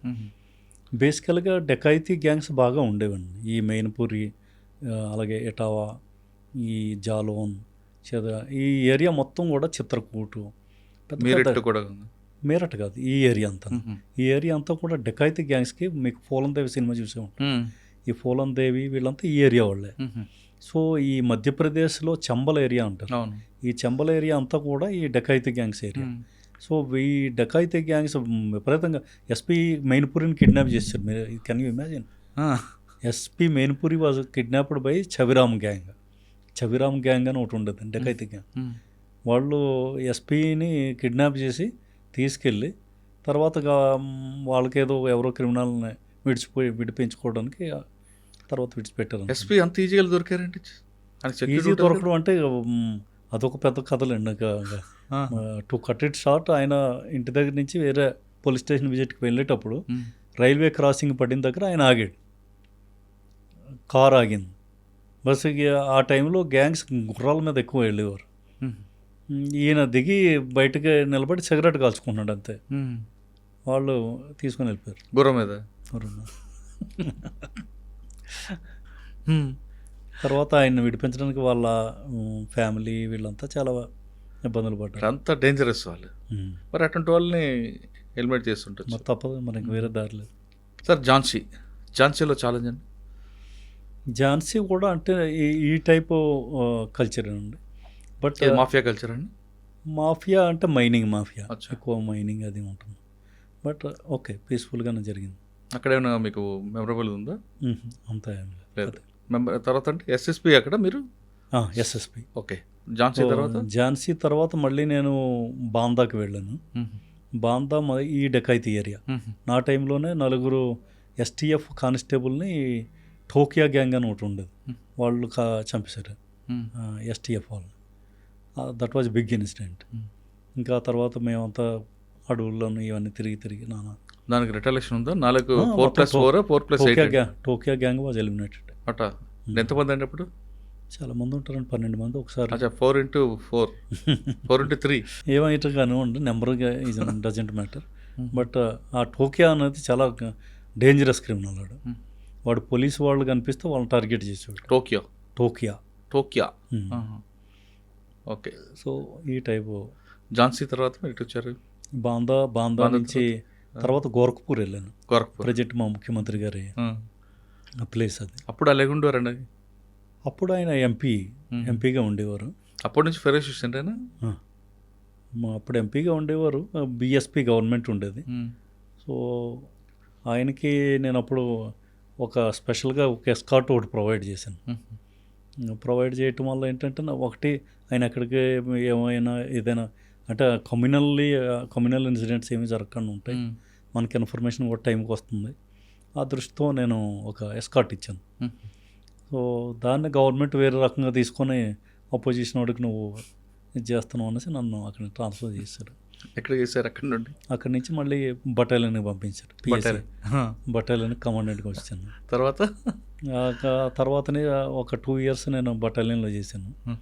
అక్కడి నుంచి మళ్ళీ SP మిర్జాపూర్కి మిర్జాపూర్. అది కూడా డెకాయింట్ గ్యాంగ్ లేదండి. యాక్చువల్గా మనకి ఈ టీవీ వెబ్ సిరీస్లో చూపించిన ఇది అక్కడ ఏమీ లేదు.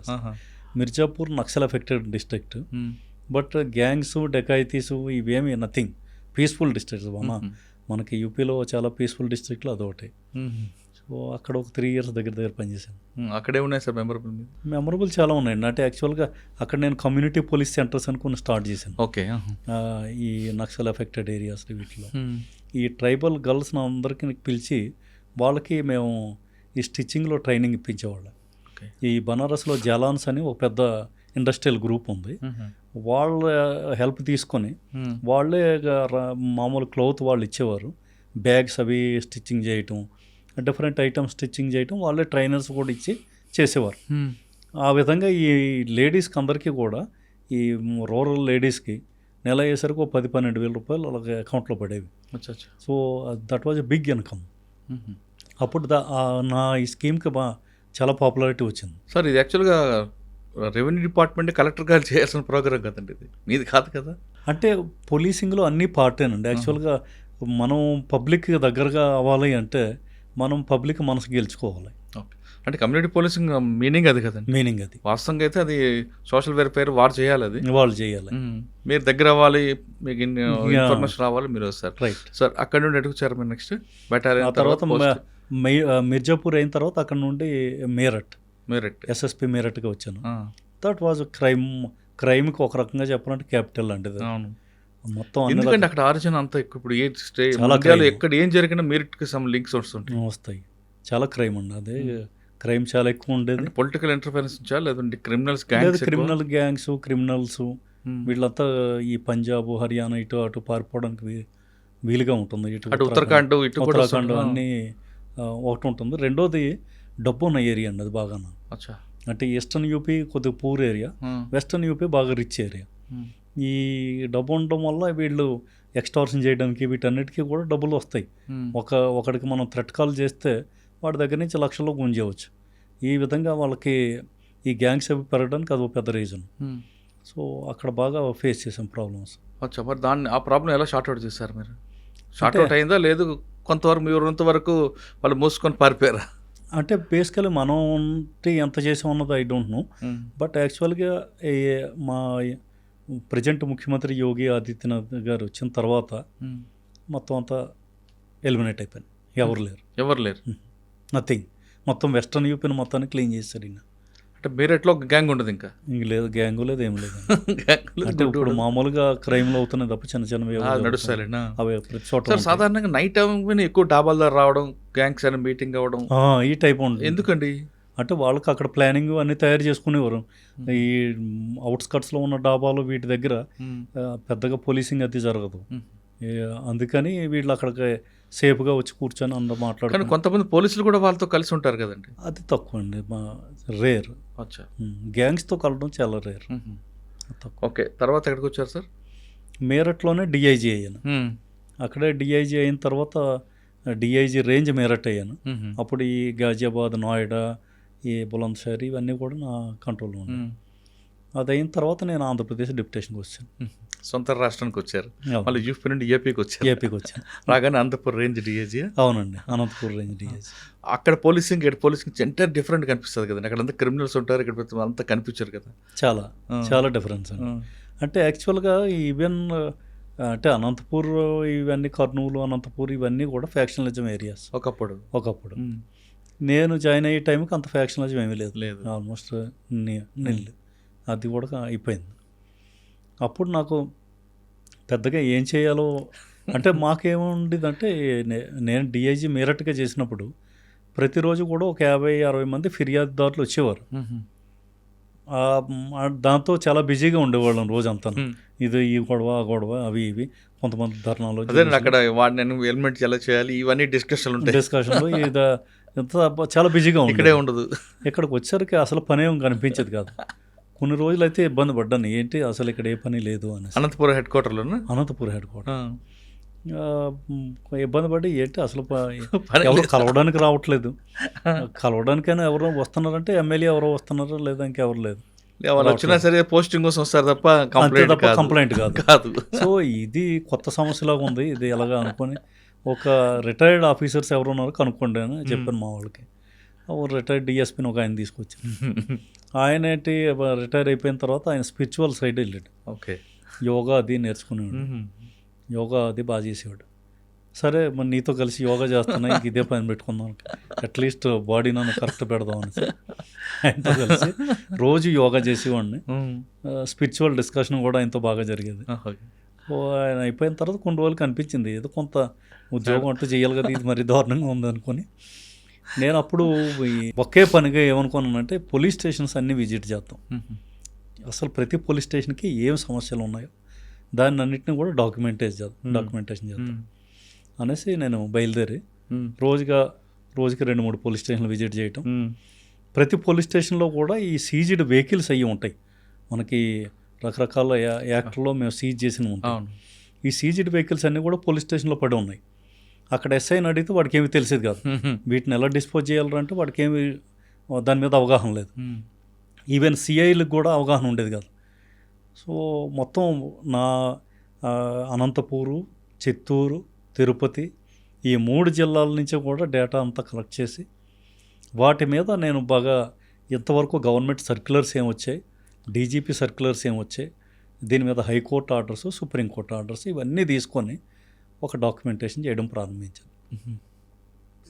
ఈ తర్వాత ఒక టౌన్ పోలీస్ స్టేషన్ని సిఐని పిలిపించి రోజు టౌన్ పోలీస్ స్టేషన్కి వెళ్ళడం, ఈ వెహికల్స్ని డిస్పోజ్ గురించి వాడికి ప్రొసీజర్ అది చెప్పడం, వాడి చేత కొన్ని చేయించడం,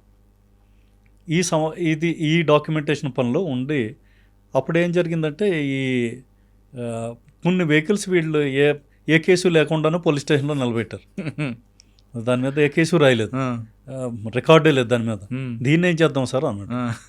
ఇది కొత్త సమస్య. రికార్డు ఉన్నదానికైతే ఏదో రూల్ ప్రొసీజర్ చెప్పుకుంటాం, లేని దానికి ఏం చెప్తాం.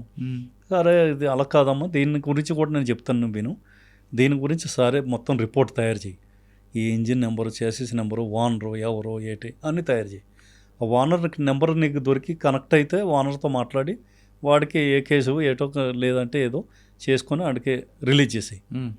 అలా కాని పక్షంలో మనం ఏం చేద్దామంటే ఈ రిపోర్ట్ తయారు చేసి మనం జ్యుడిషియల్ మేజిస్ట్రేట్కి ఇద్దాం, నిర్ణయం ఆయన తీసుకొని ఇద్దాం.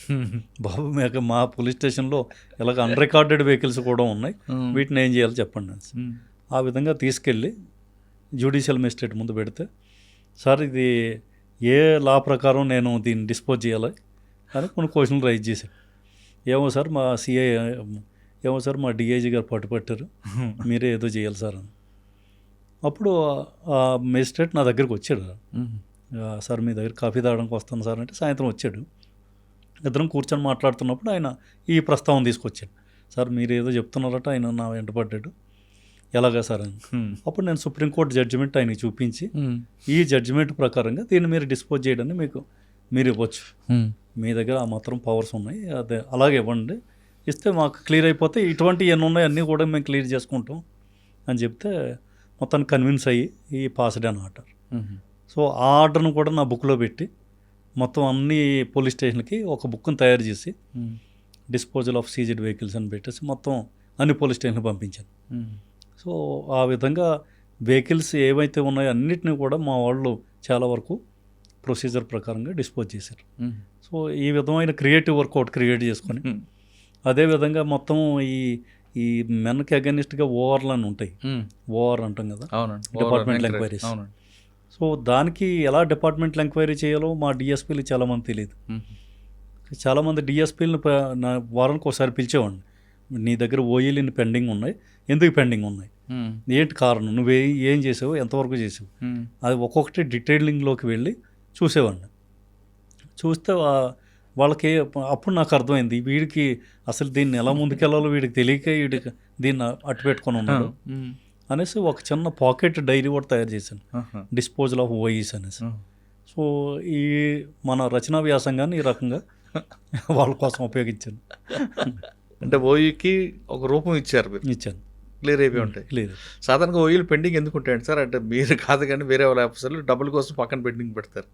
అది కూడా పాయింట్ అయ్యి ఉండొచ్చు కొంతమంది, వాళ్ళకి తెలియక కాదు, అక్కడ పేమెంట్ రాక. కాకపోతే వీళ్ళతో మాట్లాడిన తర్వాత వీళ్ళకి తెలియని వాళ్ళు చాలామంది ఉన్నారు. ఓఈ డిస్పోజల్ యాక్చువల్గా ఏమవుతుందంటే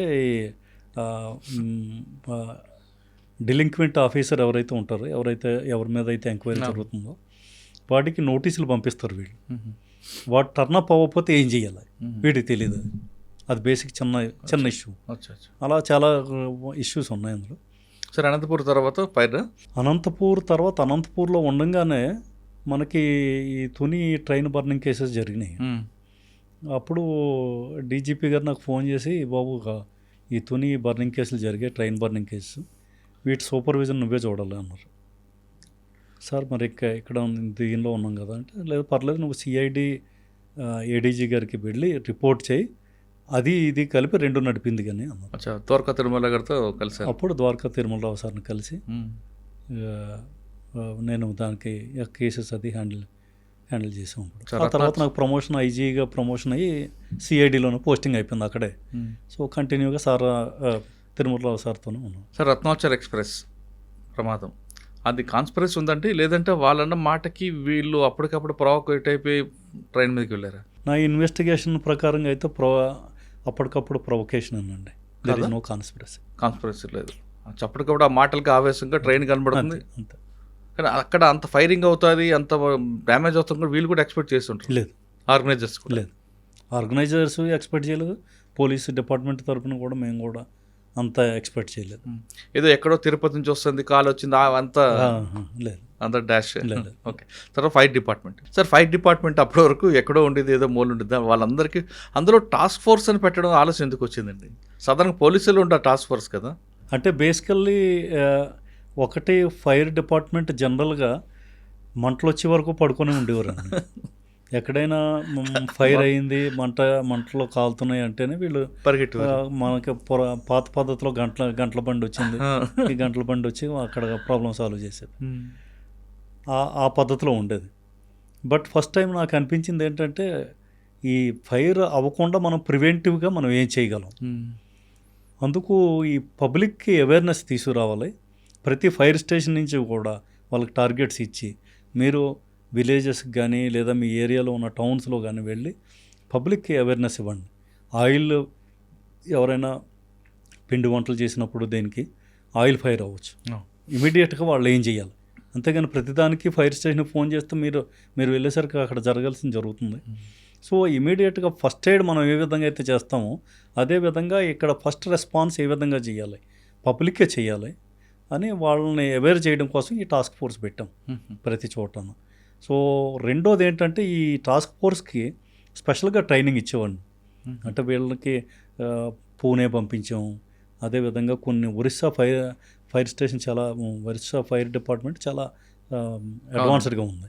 వాళ్ళ దగ్గరికి వాళ్ళ అకాడమీకి పంపించి వీళ్ళని చాలా 1 month ట్రైనింగ్ ఇప్పించాం.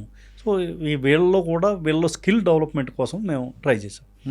రెండోది ఏంటంటే ఇప్పుడు సపోజ్ కెమికల్ ఫైర్స్, ఇండస్ట్రీలో ఫైర్స్ ఇటువంటివి అయితే మన దగ్గర ఒక టాస్క్ ఫోర్స్ అంటూ ఉండి ఒక స్పెషల్ డ్రెస్లో ఉంటే అదొక ఇమేజ్ మనకి క్రియేట్ అవుతుంది అనేసి అనుకొని ఈ టాస్క్ ఫోర్స్ పెట్టడం, వీళ్ళ రెస్పాన్స్ కూడా అంతే యాక్టివ్గా చేయటం, దానివల్ల మంచి రిజల్ట్స్ రావడం కూడా బాగా జరిగింది. అప్పుడు ప్రిన్సిపల్ సెక్రటరీ హోమ్గా అనురాధ మేడం గారు ఉండేవారు. మేడం చాలా సపోర్టివ్గా చాలా మేము తీసుకున్న ఇనిషియేటివ్ ప్రతి ఒక్కటి కూడా madam appreciated very well. So దాంతో మనకి గవర్నమెంట్ తరఫున కూడా ఫుల్ సపోర్ట్ ఉండేది. ఆ విధంగా మనకి ఈ టాస్క్ ఫోర్స్ బాగా ఉపయోగపడింది. ఈవెన్ మేము అమెరికా నుంచి ట్రైనర్స్ని కూడా తెప్పించాం. అప్పుడు 10 days మనకి వీళ్ళకి ట్రైనింగ్ ఇప్పించాం. So even not only fire, వీళ్ళకి డ్రౌనింగ్ కేసెస్లో కానీ లేదా ఈ సైక్లోన్స్, ఫ్లడ్స్ వీటిల్లో కానీ వీటన్నిటిలో కూడా మా వాళ్ళు ఎక్స్పర్ట్స్ ఉండాలి. అంటే ఒక రొటీన్గా జరిగే జర్నలిస్టులు కాకుండా ఒక ఎక్స్పర్ట్ టీం మన దగ్గర ఉంటే చాలా బెటర్గా ఉంటుంది అని చెప్పి ఒక యంగ్స్టర్స్ని అందరినీ సెలెక్ట్ చేసి తయారు చేసాం. అది టాస్క్ ఫోర్స్. ఎంత కాలం పని చేస్తారంటే డిజాస్టర్ మేనేజ్మెంట్లో?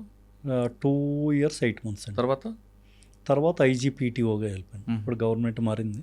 సో నేను డీజీపీ ఆఫీస్లో పీటీఓకి ఐజీగా తర్వాత ఇంక బ్యాక్ టు క్యాడర్. అక్కడ మీరు మధ్యలో మీ టైంలోనే తిత్లీ తుఫాన్ ఒకటి వచ్చింది. ఎస్, తిత్లీ తుఫాన్లో నేను అక్కడే ఉన్నారు. నేను డీజీ ఫైర్ సర్వీస్. దాన్ని ఎలాగండి ఆపరేషన్? యాక్చువల్గా మీకు తిత్లీ సైక్లోన్ గురించి ఒక మాట చెప్పాలండి. అది పలాస మన శ్రీకాకుళం ఏరియాలో జరిగింది. అప్పుడు మన ముఖ్యమంత్రి గారు చంద్రబాబు నాయుడు గారు నేను పలాస వెళ్తున్నాను రేపు ఆఫీసర్స్, కన్సర్న్ ఆఫీసర్స్ అందరూ కూడా అక్కడ రావాలన్నా, ఫైర్ సర్వీస్ డీజీ కూడా రావాలంటే నేను కూడా అప్పుడు వెళ్ళాను. ఎవరు సార్ అప్పుడు డీజీ? సాంబశివరావు గారా? DGP Sambasivarao sir. ఫైర్ సర్వీస్కి ఆయన కదా? కాదు, ఫైర్ సర్వీస్ నేను. మీరు డీజీపీ సాంబశివరావు గారు? డీజీపీ సాంబశివరావు, నేను ఫైర్ సర్వీస్ డీజీ. అవును. సో అక్కడికి వెళ్ళాక చాలా ముఖ్యమంత్రి గారు చాలా విలేజ్లు అన్నీ తిరగడం, వారి వెంట మేము కూడా తిరిగాం. ఒక విలేజ్కి వెళ్ళిన తర్వాత అక్కడ మహిళలందరూ కూడా ముఖ్యమంత్రి గారి చుట్టూ గుమ్మగూడి, సార్ మాకు 3 రోజుల నుంచి వాటర్ అనేది లేదు ఇక్కడ, అసలు ఈ స్నానపానాలు విడిచిపెట్టండి, ఈవెన్ మొహం కడుక్కోవడానికి కూడా మాకు నీళ్ళు లేవు సార్, నీళ్ళు ఇప్పించండి అని. ఎందుకంటే పవర్ కంప్లీట్గా కట్ ఆఫ్ అయిపోయింది. ఈ మొత్తం పోల్స్ అన్నీ పడిపోయినాయి, పొలాలు పడిపోయినాయి, lot of problems are there. So ముఖ్యమంత్రి గారు అక్కడ ఉన్న ప్రిన్సిపల్ సెక్రటరీస్తో డిస్కషన్లో ఉన్నారు, ఎలాగ వీళ్ళ ప్రాబ్లం ఎలా సాల్వ్ అవుతుందని. ఇప్పుడున్న రాజమౌళి గారు మా యూపీ క్యాడర్ కాబట్టి అప్పుడు కూడా ఆయనే ఉండేవారు ముఖ్యమంత్రితో.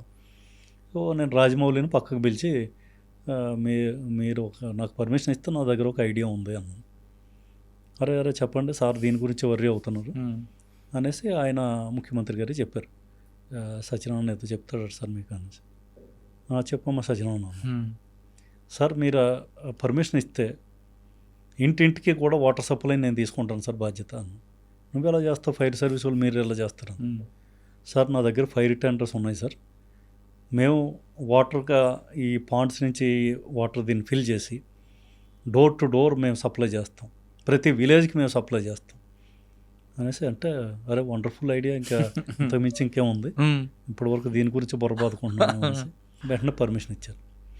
అప్పుడు నేను ఏం చేశానంటే శ్రీకాకుళం, విజయనగరం ఈ ఫైర్ టెండర్స్ని విడిచిపెట్టి మిగతా జిల్లాల్లో ఉన్న ఫైర్ టెండర్స్ ఆ రోజు రాత్రికి కల్లా మొత్తానికి ఒక 68 ఫైర్ టెండర్స్ రిపోర్ట్ చేసి వాటిని వెంటనే దానికి ఒక టీము ఇన్ఛార్జ్ అన్నీ పెట్టి ఫటాఫట్ మొత్తం విలేజెస్ ఎన్ని ఉన్నాయో అన్నిటినీ వీటి మధ్యన డివైడ్ చేసి ఇంకా continue round the clock supply అది పెట్టాం.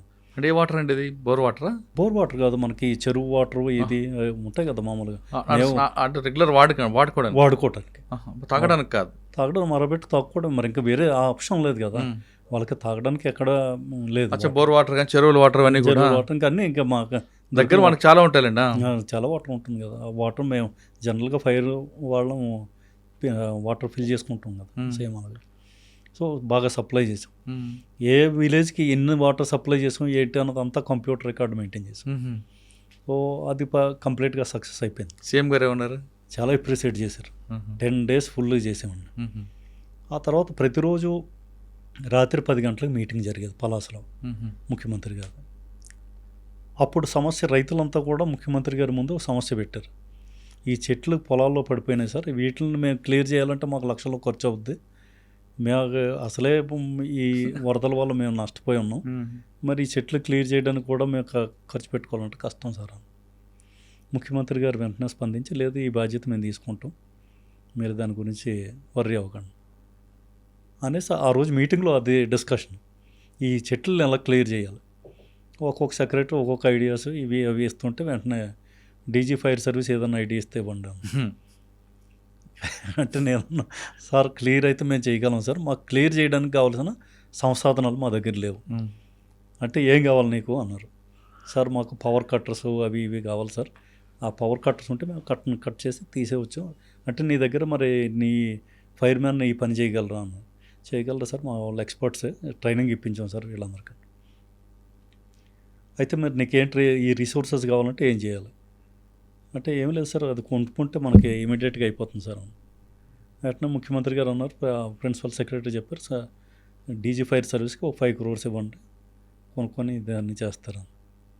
మళ్ళీ నేను నిలబడి సెల్యూట్ చేసి, సార్ మీరు డబ్బులు మీరు ఇవ్వగలరు, ప్రొసీజర్కి ఒక 2 months పడుతుంది సార్ ఇది అవ్వడానికి, దీనికి ఒక టెండర్ ప్రొసీజర్ ఇవన్నీ పడాలి, ఇప్పుడు ఈలోగా వీళ్ళు రైతులు అలా గొడవ అయిపోతుంది సార్ ఇది అంటే, నీ పాయింట్ కరెక్ట్, మరి దీనికి ఏంటి మార్గం ఏంటి వెంటనే ప్రిన్సిపల్ సెక్రటరీ అన్నారు, లేదు సార్ మనం డిజాస్టర్ మేనేజ్మెంట్లో ఇమీడియట్గా వితౌట్ టెండర్ ప్రాసెస్ మనం డిజాస్టర్లో మనకు పర్మిషన్ ఉంది, గవర్నమెంట్ కెన్ డూ అని. అయితే మనమే చేసేద్దాం. గవర్నమెంట్ పర్చేజ్ చేసి మాకు అంత ఈ పవర్ సోర్స్లు అన్నీ ఇచ్చారు. ఆ తర్వాత మేము అక్కడే ఉండి 1 month ఉండి మొత్తం అన్ని క్లియర్ చేసి ఫుల్ రిపోర్ట్ ఇచ్చాం సార్, మొత్తం ఆల్ ట్రీస్ మొత్తం అన్ని క్లియర్ చేసాం. తర్వాత ఇక్కడికి వచ్చారు, తర్వాత మీరు మళ్ళీ యూపీకి వెళ్తారు. యూపీలో ఎక్కడ సార్ మళ్ళీ నెక్స్ట్? ఆ తర్వాత ఐజీ చిత్రకూట్ రేంజ్ అండి. ఈ చిత్రకూట్ రేంజ్ అనేది మీకు తెలిసి ఉంటుంది, రాముడు వనవాసం. సో రాముడు వనవాసంలో 12 సంవత్సరాలు గడిపింది అక్కడే. సో ఈ చిత్రకూట్లోనే అక్కడ నేను ఐజీగా చేశాను. సో అది అయిన తర్వాత ఐజీ వారణాసికి చేశాను. ఆ తర్వాత ఇంకా ఈ ప్రమోషన్ వచ్చి అడిషనల్ డీజీపీ సిఐడి అయ్యాను. సిఐడి తర్వాత మళ్ళీ ఈ ట్రాఫిక్ ఇచ్చాను. సార్ ఐజీ వారణాసిలో మీకు ఏం మెమరబుల్ ఉందా? మెమరబుల్ అంటే ఐజీ అనేసరికి కొద్దిగా సూపర్వైజరీ పోస్ట్ అండి. యూనిట్ ఛాలెంజెస్ అన్నీ కూడా ఎస్పీస్కే ఉంటాయి ఎక్కువ. మా టైంలో అగ్నివీర్ ఇన్సిడెంట్స్ బాగా జరిగాయి. అగ్నివీర్ కోసం గొడవలు పడడం, జనాలు ఏవో టైర్లకి పెట్టడాలు ఇవన్నీ జరిగేవి, వాటిని హ్యాండిల్ చేసాం. బట్ ప్రజెంట్ అయితే ట్రాఫిక్స్ ఏడీజీ ట్రాఫిక్ మొత్తం యూపీ ట్రాఫిక్ డిపార్ట్మెంట్కి హెడ్ చీఫ్. సార్ ట్రాఫిక్ అనగా మనం ఫస్ట్ అనుకున్నాం 3 years, ఒకటి ఎన్ఫోర్స్మెంట్, ఇంజనీరింగ్, ఎడ్యుకేషన్. ఈ 3 Eలో దేనికి ఎక్కువ ప్రయారిటీ ఇస్తారు? యూపీలో ప్రజెంట్ బాగా ట్రాఫిక్ సెన్సిటివ్ ఏరియా ఎన్ని బ్లాక్ స్పాట్స్ ఉన్న ఏరియాలో మీరు ఐడెంటిఫై చేశారు, వాటి మీద ఎలా రీసెర్చ్ చేస్తున్నారు? ఎందుకంటే వెహికల్స్ పెరుగుతున్నాయి, స్పేస్ తగ్గుతుంది. అవునండి, ఇది కరెక్టే మీరు అన్నది. మేము ఈ 5 years యూపీలో ఎక్కువ ట్రాఫిక్ ఉన్న ఏరియా ఏదండి, ట్రాఫిక్ జామ్ అయితే అంటే అర్బన్ ఏరియాస్లో ట్రాఫిక్ జామ్స్ ఎక్కువ ఉంటాయి, లైక్ నోయిడా, గాజియాబాద్, సో ఈ టైపు, లేదా బనారస్. ఈ అర్బన్ ఏరియాస్లో మీకు నేచురల్గా ట్రాఫిక్ జామ్స్ ఉంటాయి. మాకు మెయిన్ ఛాలెంజ్ ఏంటంటే యాక్సిడెంట్స్, ఇది మన రోడ్ యాక్సిడెంట్స్ని తగ్గించడం కోసం మేము ట్రై చేస్తున్నాం మ్యాక్సిమం. అంటే ఈ రోడ్ యాక్సిడెంట్ డెత్ కేసుల్లో UP number 1 in the country. So ఈ డెత్స్ని తగ్గించడం కోసం అంటే నా ఫైటింగ్లు మర్డర్ కన్నా అదే ఎక్కువ ఉంటుందా? ఎక్కువ 4 times. ఓ, ఎంత ఉంటుంది ప్రయాణం అండి? పెరానం 25,000 డెత్స్. బాబా, ఏంటి మన యమునా హైవే వాటి మీద? అన్నిటి మీద అండి, అన్ని నేషనల్ హైవేస్, మామూలు హైవేస్, మొత్తానికి యాక్సిడెంట్ డెత్స్ ఆర్ మోర్. ఓ, అందులో బైకర్స్ చాలా ఎక్కువ, 55% ఈ బైకర్సే. సో అది ఆ యాక్సిడెంటల్ డెత్స్ని తగ్గించడం కోసం మా ముఖ్యమంత్రి గారు మాకు టార్గెట్స్ చెప్పారు. సో మేము దాని మీద వర్క్ చేస్తున్నాం యాక్చువల్గా. అది చాలా ఎక్కువ ప్రయారిటీ మాది. దాంట్లో మేము చాలా ఎన్ఫోర్స్మెంటు, తర్వాత దీంట్లో ఒక ఇన్నోవేటివ్ స్కీమ్ ఇప్పుడు నా టైంలో నేను స్టార్ట్ చేశాను. ఏం చేసామంటే ఏ వెహికల్కి అయితే 3 లేదా 3 కన్నా ఎక్కువ చలాన్లు అవుతాయో ట్రాఫిక్ వైలేషన్స్, వాటికి సంబంధించి ఒక కేస్ హిస్టరీ తయారు చేయమన్నాను, హిస్టరీ షీట్ లాగా వెహికల్కి. సో వాటినంతా లిస్ట్ తయారు చేసి మేము దాన్ని వాళ్ళ డ్రైవింగ్ లైసెన్స్ క్యాన్సిలేషన్కి, అలాగే వెహికల్ రిజిస్ట్రేషన్ క్యాన్సిలేషన్కి, వీటన్నిటికీ రిపోర్ట్స్ మేము ఆర్టీఓకి పంపిస్తున్నాం, ట్రాన్స్పోర్ట్ డిపార్ట్మెంట్కి. So far we have sent 980 cancellation reports. 980 driving licence registration okay కలిపి. సో వీటిని పర్సూ చేసి అవి క్యాన్సిల్ చేపిస్తాం. సో ఇదొకటి టాప్ ప్రయారిటీలో పెట్టుకున్నాం, ఈ ఎన్ఫోర్స్మెంట్ చాలా స్ట్రిక్ట్గా చేద్దాం అనేసి. అదేవిధంగా మేమేం చేస్తున్నాం అంటే ఈ యాక్సిడెంట్ కేసులు ఏమైతే అయినాయో 5 deaths ఆర్ మోర్, ఆ కేసులన్నింటినీ హెడ్ క్వార్టర్ వరకు తీసుకొని నా అండర్లోనే ఒక కమిటీ పెట్టాను, ఇన్వెస్టిగేషన్ సూపర్వైజరీ కమిటీ. దాంట్లో మేము ఏం చేస్తున్నాం అంటే ఈ యాక్సిడెంట్ డెత్స్ అయిన ఆ ఇన్వెస్టిగేటింగ్ ఆఫీసర్స్తో డైరెక్ట్గా మాట్లాడి ఈ వెహికల్ ఓనర్ని కూడా దీనిలో ఇంప్లికేట్ చేస్తున్నాం. మంచి పని చేస్తున్నారు. ఎలాగూ అంటే సపోజ్ ఆ పర్టికులర్ వెహికల్కి ఇదివరకు మనకి 5 చలాన్లు అయ్యాయి, 6 చలాన్లు అయ్యాయి, లేదా ఫిట్నెస్ లేదు, అది లేదు, ఇది లేదని చలాన్లు అవుతాయి. ఇన్ని చలాన్లు అయినా కూడా ఈడు ధీమాగా చేసి మళ్ళీ యాక్సిడెంట్ చేసేయడం అంటే దట్ మీన్స్ జో వికారియస్ లైబిలిటీ అంటారు మనం లీగల్ లాంగ్వేజ్లో. సో ఆ విధంగా మనకి ఈ ఓనర్ కూడా ఇంప్లికేట్ అయ్యి ఇప్పుడు వాళ్ళ మీద కూడా కొద్ది థ్రెట్ వచ్చేటట్టు చేస్తున్నాం. సో ఈ కొడుకుకి బండి ఇచ్చాడు, తండ్రి మీద కూడా ఇన్వాల్వ్ అవుతుంది కేసు. అంతే, ఫ్రంట్కి ఇస్తే ఫ్రంట్ కూడా అందులో కేసులో ఇన్వాల్వ్ అవుతాడు. ఇప్పుడు సపోజ్ మైనర్ కొడుకు ఇచ్చాడు వెహికల్, వాడి దగ్గర డిఎల్ లైసెన్స్ కూడా లేదు, వాడు పోయి యాక్సిడెంట్ చేసాడు అంటే నేచురల్లీ ఎవరి పేరు మీద వెహికల్ ఉందో ఈ విల్ బి ఇంప్లికేట్ అంటే Part 2 కింద వస్తుంది. సో ఈ విధంగా మనం ఆల్రెడీ స్టార్ట్ చేస్తాం, వర్క్ చాలా జరుగుతుంది. వీటి వల్ల కొద్దిగా కంట్రోల్ కనిపిస్తుంది. ఈ లాస్ట్ ఈ నా టెన్యూర్లో కొంత ఈ 6-7 months నుంచి ఈ 15-20% తగ్గి. ఇది కాకుండా కొన్ని జామ్స్ వస్తున్నాయి కానీ ట్రాఫిక్ జామ్స్. ఈ ట్రాఫిక్ అక్కడ వెహికల్స్ పెరుగుతున్నాయి, రోడ్ స్పేస్ తగ్గిపోతుంది. దీనికి మేము ఏం చేసామంటే మ్యాపిల్స్ యాప్ అని ఒకటి ఉందండి, మ్యాప్ మై ఇండియా అని ఒక గ్రూప్ ఢిల్లీ వాళ్ళతో మేము MOU టైఅప్ అయ్యాం. నా దగ్గర ఒక కంట్రోల్ రూమ్ ఉంటుంది. సో కంట్రోల్ రూమ్లో మేము ఈ మ్యాప్ మై ఇండియాని ప్రతి సిటీ వైజ్ మ్యాపింగ్ ఉంటుంది. ఆ మ్యాప్లో ఎక్కడ ట్రాఫిక్ జామ్ అయిందో లొకేట్ అయిపోద్ది ఆటోమేటిక్గా మా దాంట్లో, లైక్ గూగుల్లో అయినట్టు. వీళ్ళు వెంటనే మా కంట్రోల్ రూమ్ వాళ్ళు ఆ కన్సర్న్డ్ బీట్ వాళ్ళు ఎవరైతే ఉంటారో వాళ్ళకి ఫోన్ చేసి ఇక్కడ ఎందుకు ట్రాఫిక్ జామ్ అయింది ఏంటి ఇమీడియట్గా క్లియర్ చేయండి, రెస్పాన్స్ ఇమీడియట్గా ఇవ్వండి, ఈ టైపు వీఆర్ డూయింగ్ ఇట్. కొంత స్ట్రక్చరల్ కూడా PWD వాళ్ళతో మాట్లాడి, NHA వాళ్ళతో మాట్లాడి స్ట్రక్చరల్ ఇష్యూస్ని కూడా మేము అడ్రస్ చేస్తాం. సార్, యూపీలో పబ్లిక్ ట్రాఫిక్ సెన్స్ ఉందంటారా? సెన్స్ ఉందా అంటే కొంతవరకు, yes, not to the full extent.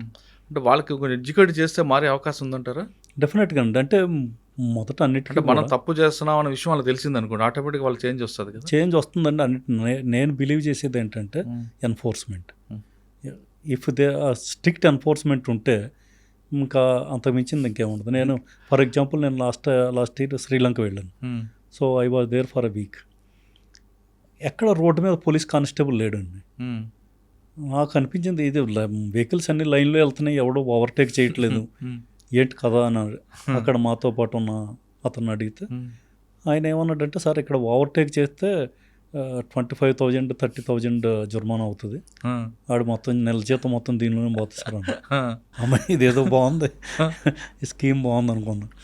వాడు మొత్తం ఎక్స్ప్లెయిన్ చేసాడు. అక్కడ మనకి మధ్యలో వైట్ లైన్ ఉంటుంది చూసారా, అవును. కంటిన్యూ వైట్ లైన్ ఉంటుంది, యూ కెనాట్ అవును, గట్టి ఉంటే మనం ఓవర్టేక్ చేయొచ్చు. ఇవన్నీ మొత్తం అంతా చెప్పాడు. ఇది ఎంత స్ట్రిక్ట్గా ఇంప్లిమెంట్ చేస్తారా అనేసి. అంటే ఎంతకన్నా ఎక్కువ స్ట్రిక్ట్ చేస్తాం సార్. ఇంకా వాడు ఒకసారి కాదు రెండోసారి కనుక అయితే వెహికల్ కంప్లీట్గా సీజ్ అయిపోద్ది. ఇక వాడు మరి లైఫ్లో వెహికల్ విడిపించలేడు. వెహికల్ పోయా పని కదా అది. అది మంచి పద్ధతి. అంటే అంత థ్రెట్ అంటే మీరు ఇది అన్నీ ఎలా కనుక్కుంటున్నారు, కానిస్టేబుల్స్ ఎవరు లేరు కదా. అదే మన ఇండియాలో అయితే ఓ 10 మంది గుమ్ము కొడితే తప్ప అని పట్టుకోలేము మనం. అవును. సో ఈ విధంగా అంటే సార్ ప్రతి చోట సీసీ కెమెరాలు పెట్టాము. సీసీ కెమెరాల నుంచి కంట్రోల్ రూమ్ వాళ్ళు అబ్జర్వ్ చేస్తారు. సో ఎవడైనా వైలేట్ చేస్తే ఇమీడియట్గా వాడు నెక్స్ట్ స్టేషన్లో పట్టుకుంటాం. ఇదేదో బాగుందని. అంటే నేను అనేది ఏంటంటే ఇంత టెక్నాలజీ యూజ్ చేసుకొని పోలీస్ అంత విజిబుల్గా కనపడకపోయినా కూడా కొద్దిగా బిహైండ్ ది కర్టెన్ ఉండి ఎన్ఫోర్స్మెంట్ స్ట్రిక్ట్ చేస్తే మొత్తం అందరూ లైన్లోకి వచ్చేస్తారు. అంటే ఎన్ఫోర్స్మెంట్ చేస్తే వాళ్ళకి భయం ఉంటుంది. బండి చేసాం బండి ఫ్రీజ్ అయిపోద్ది. ఇప్పుడు మెయిన్ ప్రాబ్లం ఏంటంటే మాకు ట్రాఫిక్లో ఎన్ఫోర్స్మెంట్ అండి. ఎందుకంటే మేము చలాన్ చేస్తాం. ఇప్పుడు కాంటాక్ట్లెస్ చలాన్ సిస్టమ్ అని పెట్టాం. ఎవరు మిమ్మల్ని పట్టుకోవడానికి లేదు, మీ వెహికల్ని ఆపడానికి లేదు. ఓన్లీ మేము కెమెరామెన్లుగా తయారైపోయారు మా ట్రాఫిక్ వాళ్ళు. ఓ ఫోటో తీస్తున్నారు, ఆ ఫోటో తీసి మా కన్సర్న్ కోర్టుకి పంపిస్తున్నారు.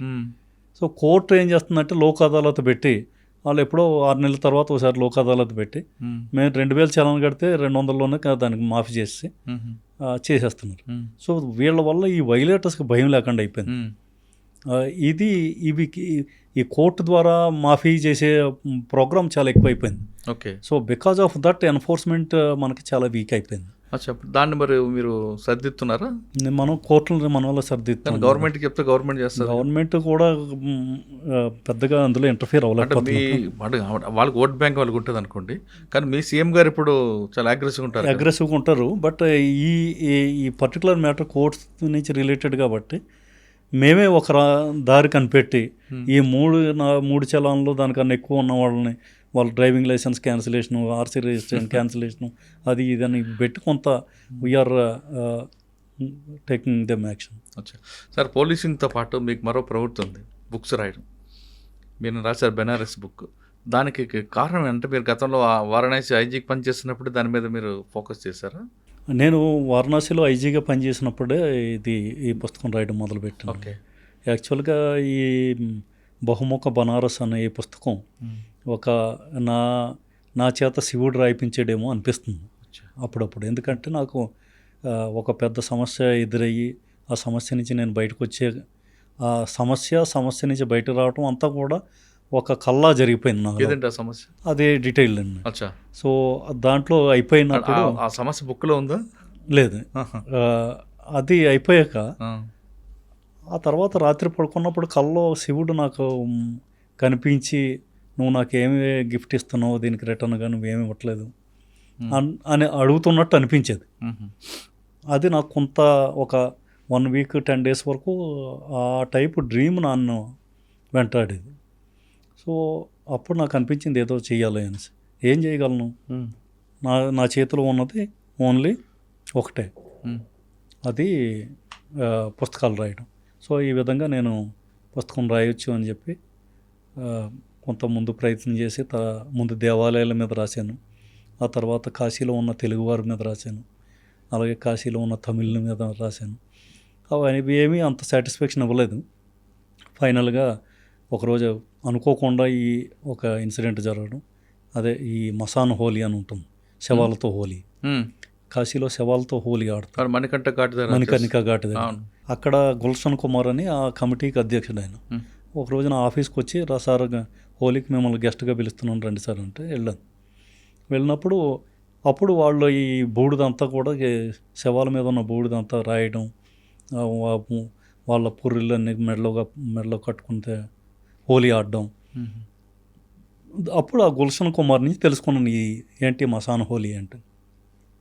ఆయన దాని పౌరాణిక చరిత్ర అంతా కూడా చెప్పడం ఇవన్నీ జరిగింది. సో దాన్ని డీటెయిల్గా ఒక వ్యాసంగా రాసి అప్పుడు అనిపించింది ఇటువంటిది ఏదో ఉంది, కాశీని ప్రపంచ పటంలో ఒక యూనిక్ సిటీ కింద నిలబెట్టేది, అద్వితీయమైన నగరంగా దీన్ని నిలబెట్టేది ఏంటి అన్నదాన్ని వెతకాలి అనుకున్నాను. అలాంటి ఒక్కొక్కటి వెతుక్కుంటా ఆయనే చూపించినట్టు అనిపిస్తుంది. లేకపోతే ఇంత మ్యాటర్ కలెక్షన్ ఇంత ఇది చాలా ఈజీ కాదు. సో అవన్నీ డీటెయిల్గా ఎందుకు రాశారండి? వాళ్ళు హోలీ ఎందుకు చేస్తారు అలాగా? అంటే యాక్చువల్గా మనకి పార్వతీ పరమేశ్వర్లు పెళ్ళయిన తర్వాత పార్వతీదేవిని అత్తవారింటికి దేబెడతారు, ఊరేగింపుగా వస్తారు. అది ఎక్కడంటే విశ్వనాథుడి గుడి ఉంది కదా, ఆ గుడి ప్రాంగణంలో అది అత్తవారిల్లు.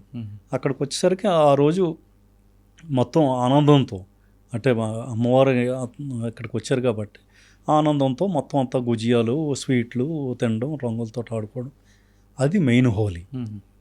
అది ఆ హోలీ జరుగుతున్న టైంలో శివుడు మాత్రం చాలా బాధాకరంగా ఉంటాడు.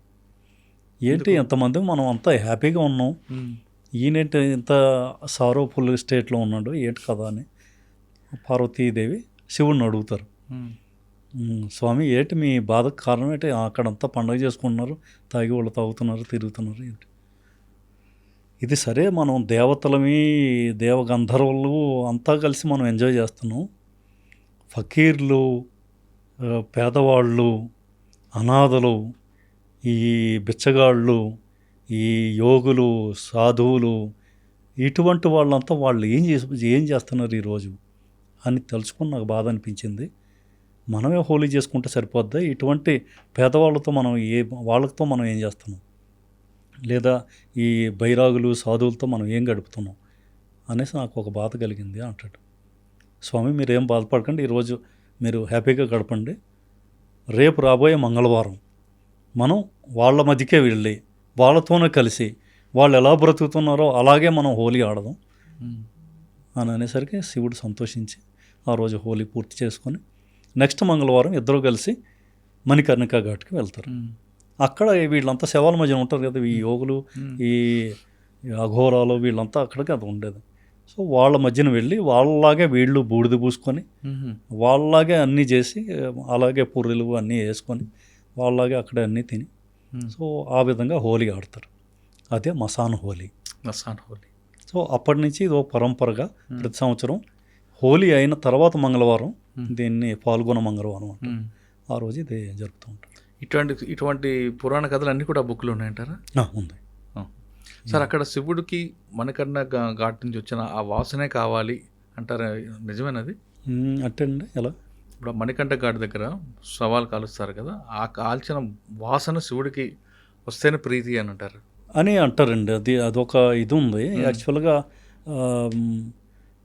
దానికి ఒక పౌరాణిక ఒక కథ ఒకటి ఉంది, అది కూడా ఈ పుస్తకంలో మెన్షన్ చేయడం జరిగింది. అంటే ఏ విధంగా శివుడు మోక్షానికి వరం ఇచ్చాడు. అప్పుడు విష్ణుదేవ్ అక్కడ విష్ణుకూప్ అని ఒకటి ఉంటుంది మణికర్ణికా ఘాట్ పక్కనే.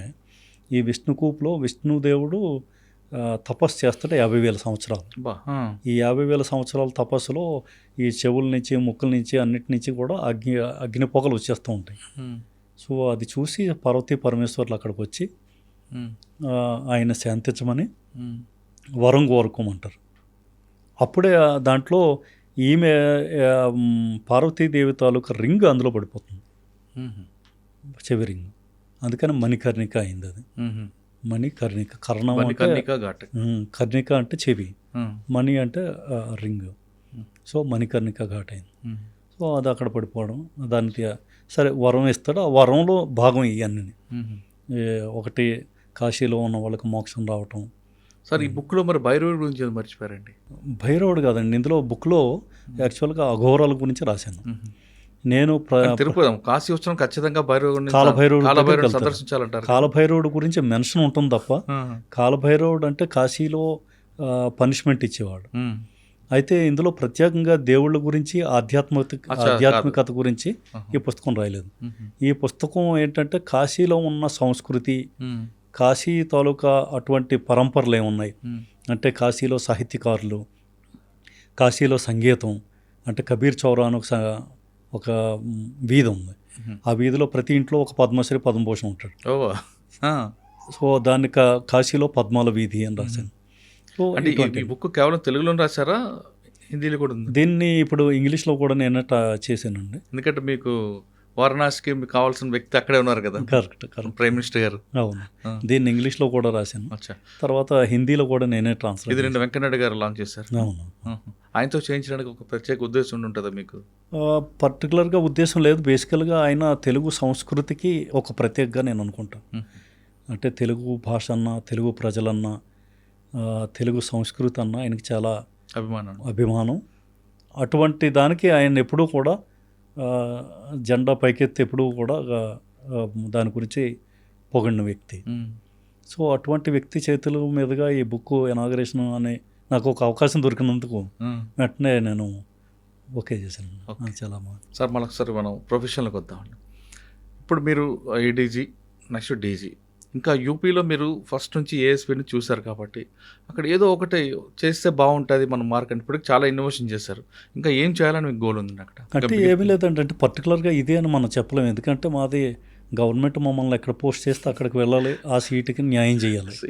అదొక్కటే మనం చేయగలిగింది. మనం ముఖ్యమంత్రిని కాదు కదా యూపీని మొత్తాన్ని ఇలా మార్చగలం. యూపీని మార్చాలని ముఖ్యమంత్రి కాకపోయినా మీరు బ్యూరోక్రాట్, మీరు ఒక లైన్ ఇచ్చారంటే లైన్లో ఆటోమేటిక్గా. అంటే సపోజ్ మనకి ఇప్పుడు ట్రాఫిక్ డిపార్ట్మెంట్లో పెట్టారు, రేపు ఇక్కడ నుండి తీసి వేరే డిపార్ట్మెంట్ పంపిస్తే ట్రాఫిక్ని మర్చిపోవాల్సింది. ఇంకా దీంట్లో మన ఐడియాస్ ఇంకా నడవవు.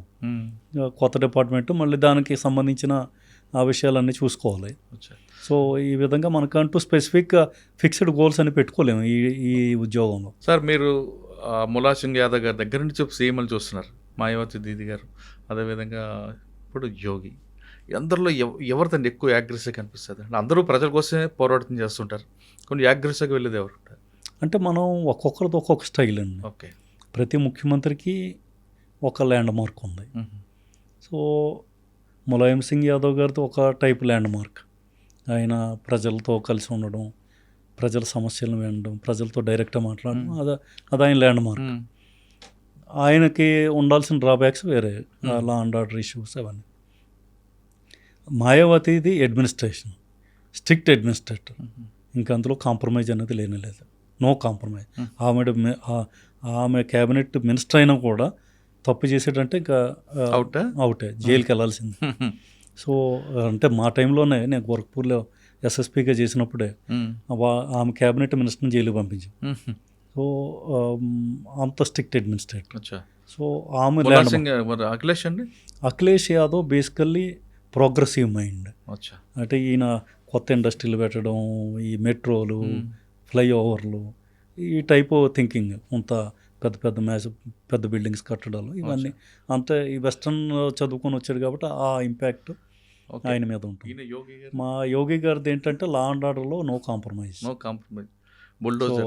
బుల్డోజర్ అంటే అంత strict administrator plus law and ఆర్డర్లో ఇంకా తిరగలేదు.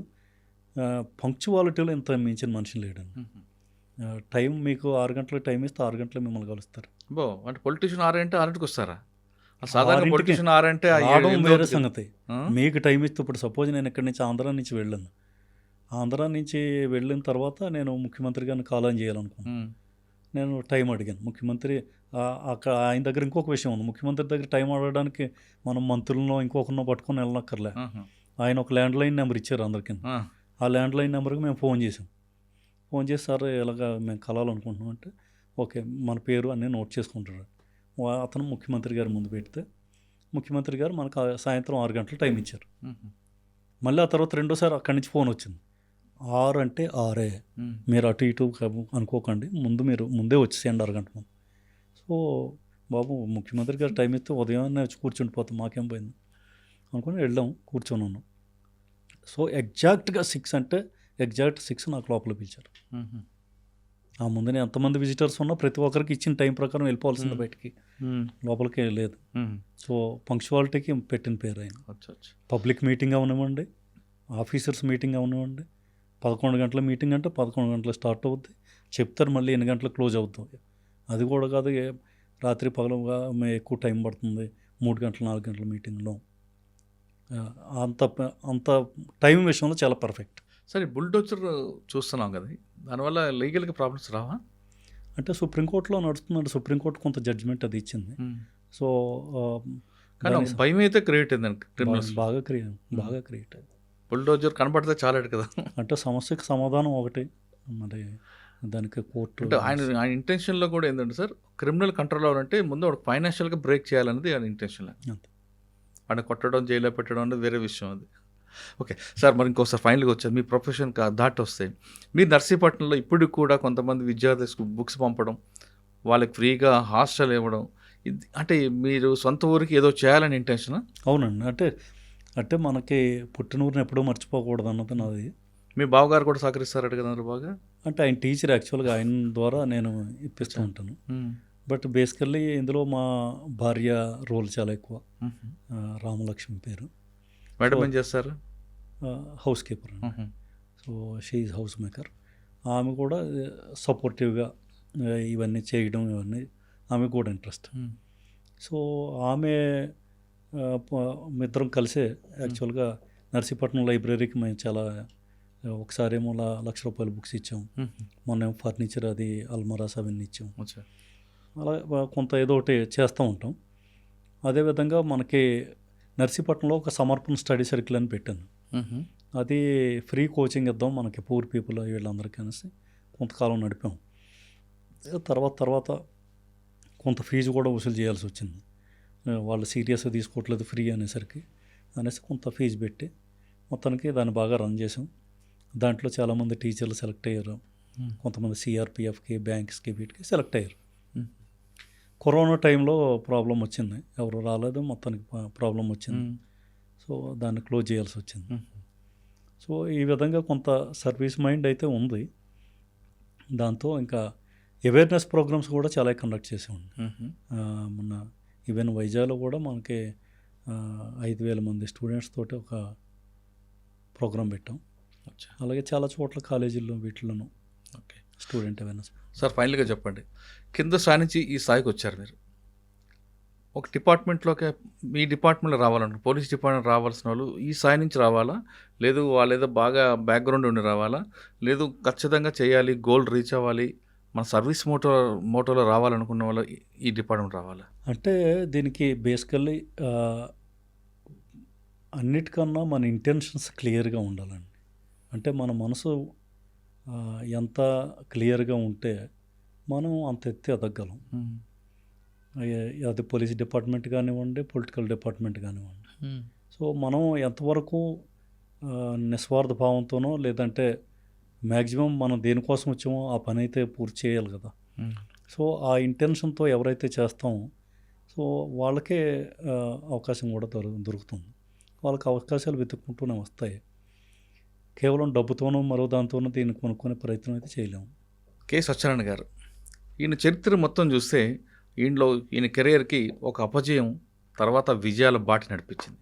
సాధారణంగా ఇంటర్మీడియట్లో కానీ 10th క్లాస్ ఫెయిల్ అయిపోతే ఇక నా జీవితం క్లోజ్ అని భావిస్తున్న ఈ తరంలో, ఈ కాలంలో ఆయన ఇంటర్మీడియట్ ఫెయిల్ అయిన, బాటనీలో ఫెయిల్ అయినా మరొకసారి ముందుకు వెళ్ళి ఎక్కడా వెనుదిరిగి చూడకుండా సివిల్ సాధించారు.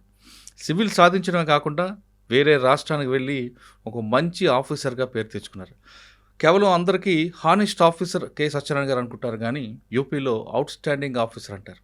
అంటే ఏ డిపార్ట్మెంట్లోకి వెళ్ళినా ఎక్కడ పనిచేస్తే అక్కడ తన మార్క్ ఖచ్చితంగా కనిపిస్తుంది.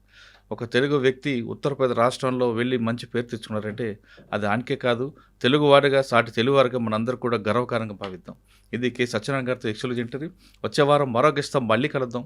అంతవరకు నమస్తే. Thank you sir, thank you very much అండి. థ్యాంక్ యూ సో మచ్ అండి మురళీధర్ గారు. Thank you. ఇంకా మీ ఇద్దరు మాట్లాడారు కానీ మీకు టైం సరిపోదని నేను విడిచిపెట్టాల్సి వస్తుంది. లేదు, మళ్ళీ మాట్లాడదాం. రైట్ సార్, థ్యాంక్ యూ అండి. iDreams, this police diaries is something very, very valuable towards that. I must really appreciate Murali, your insights. iDreams founder and CEO Chinna Vasudev Reddy gartoni Muralidhar crime stories చాలా famous అయిపోయినావు.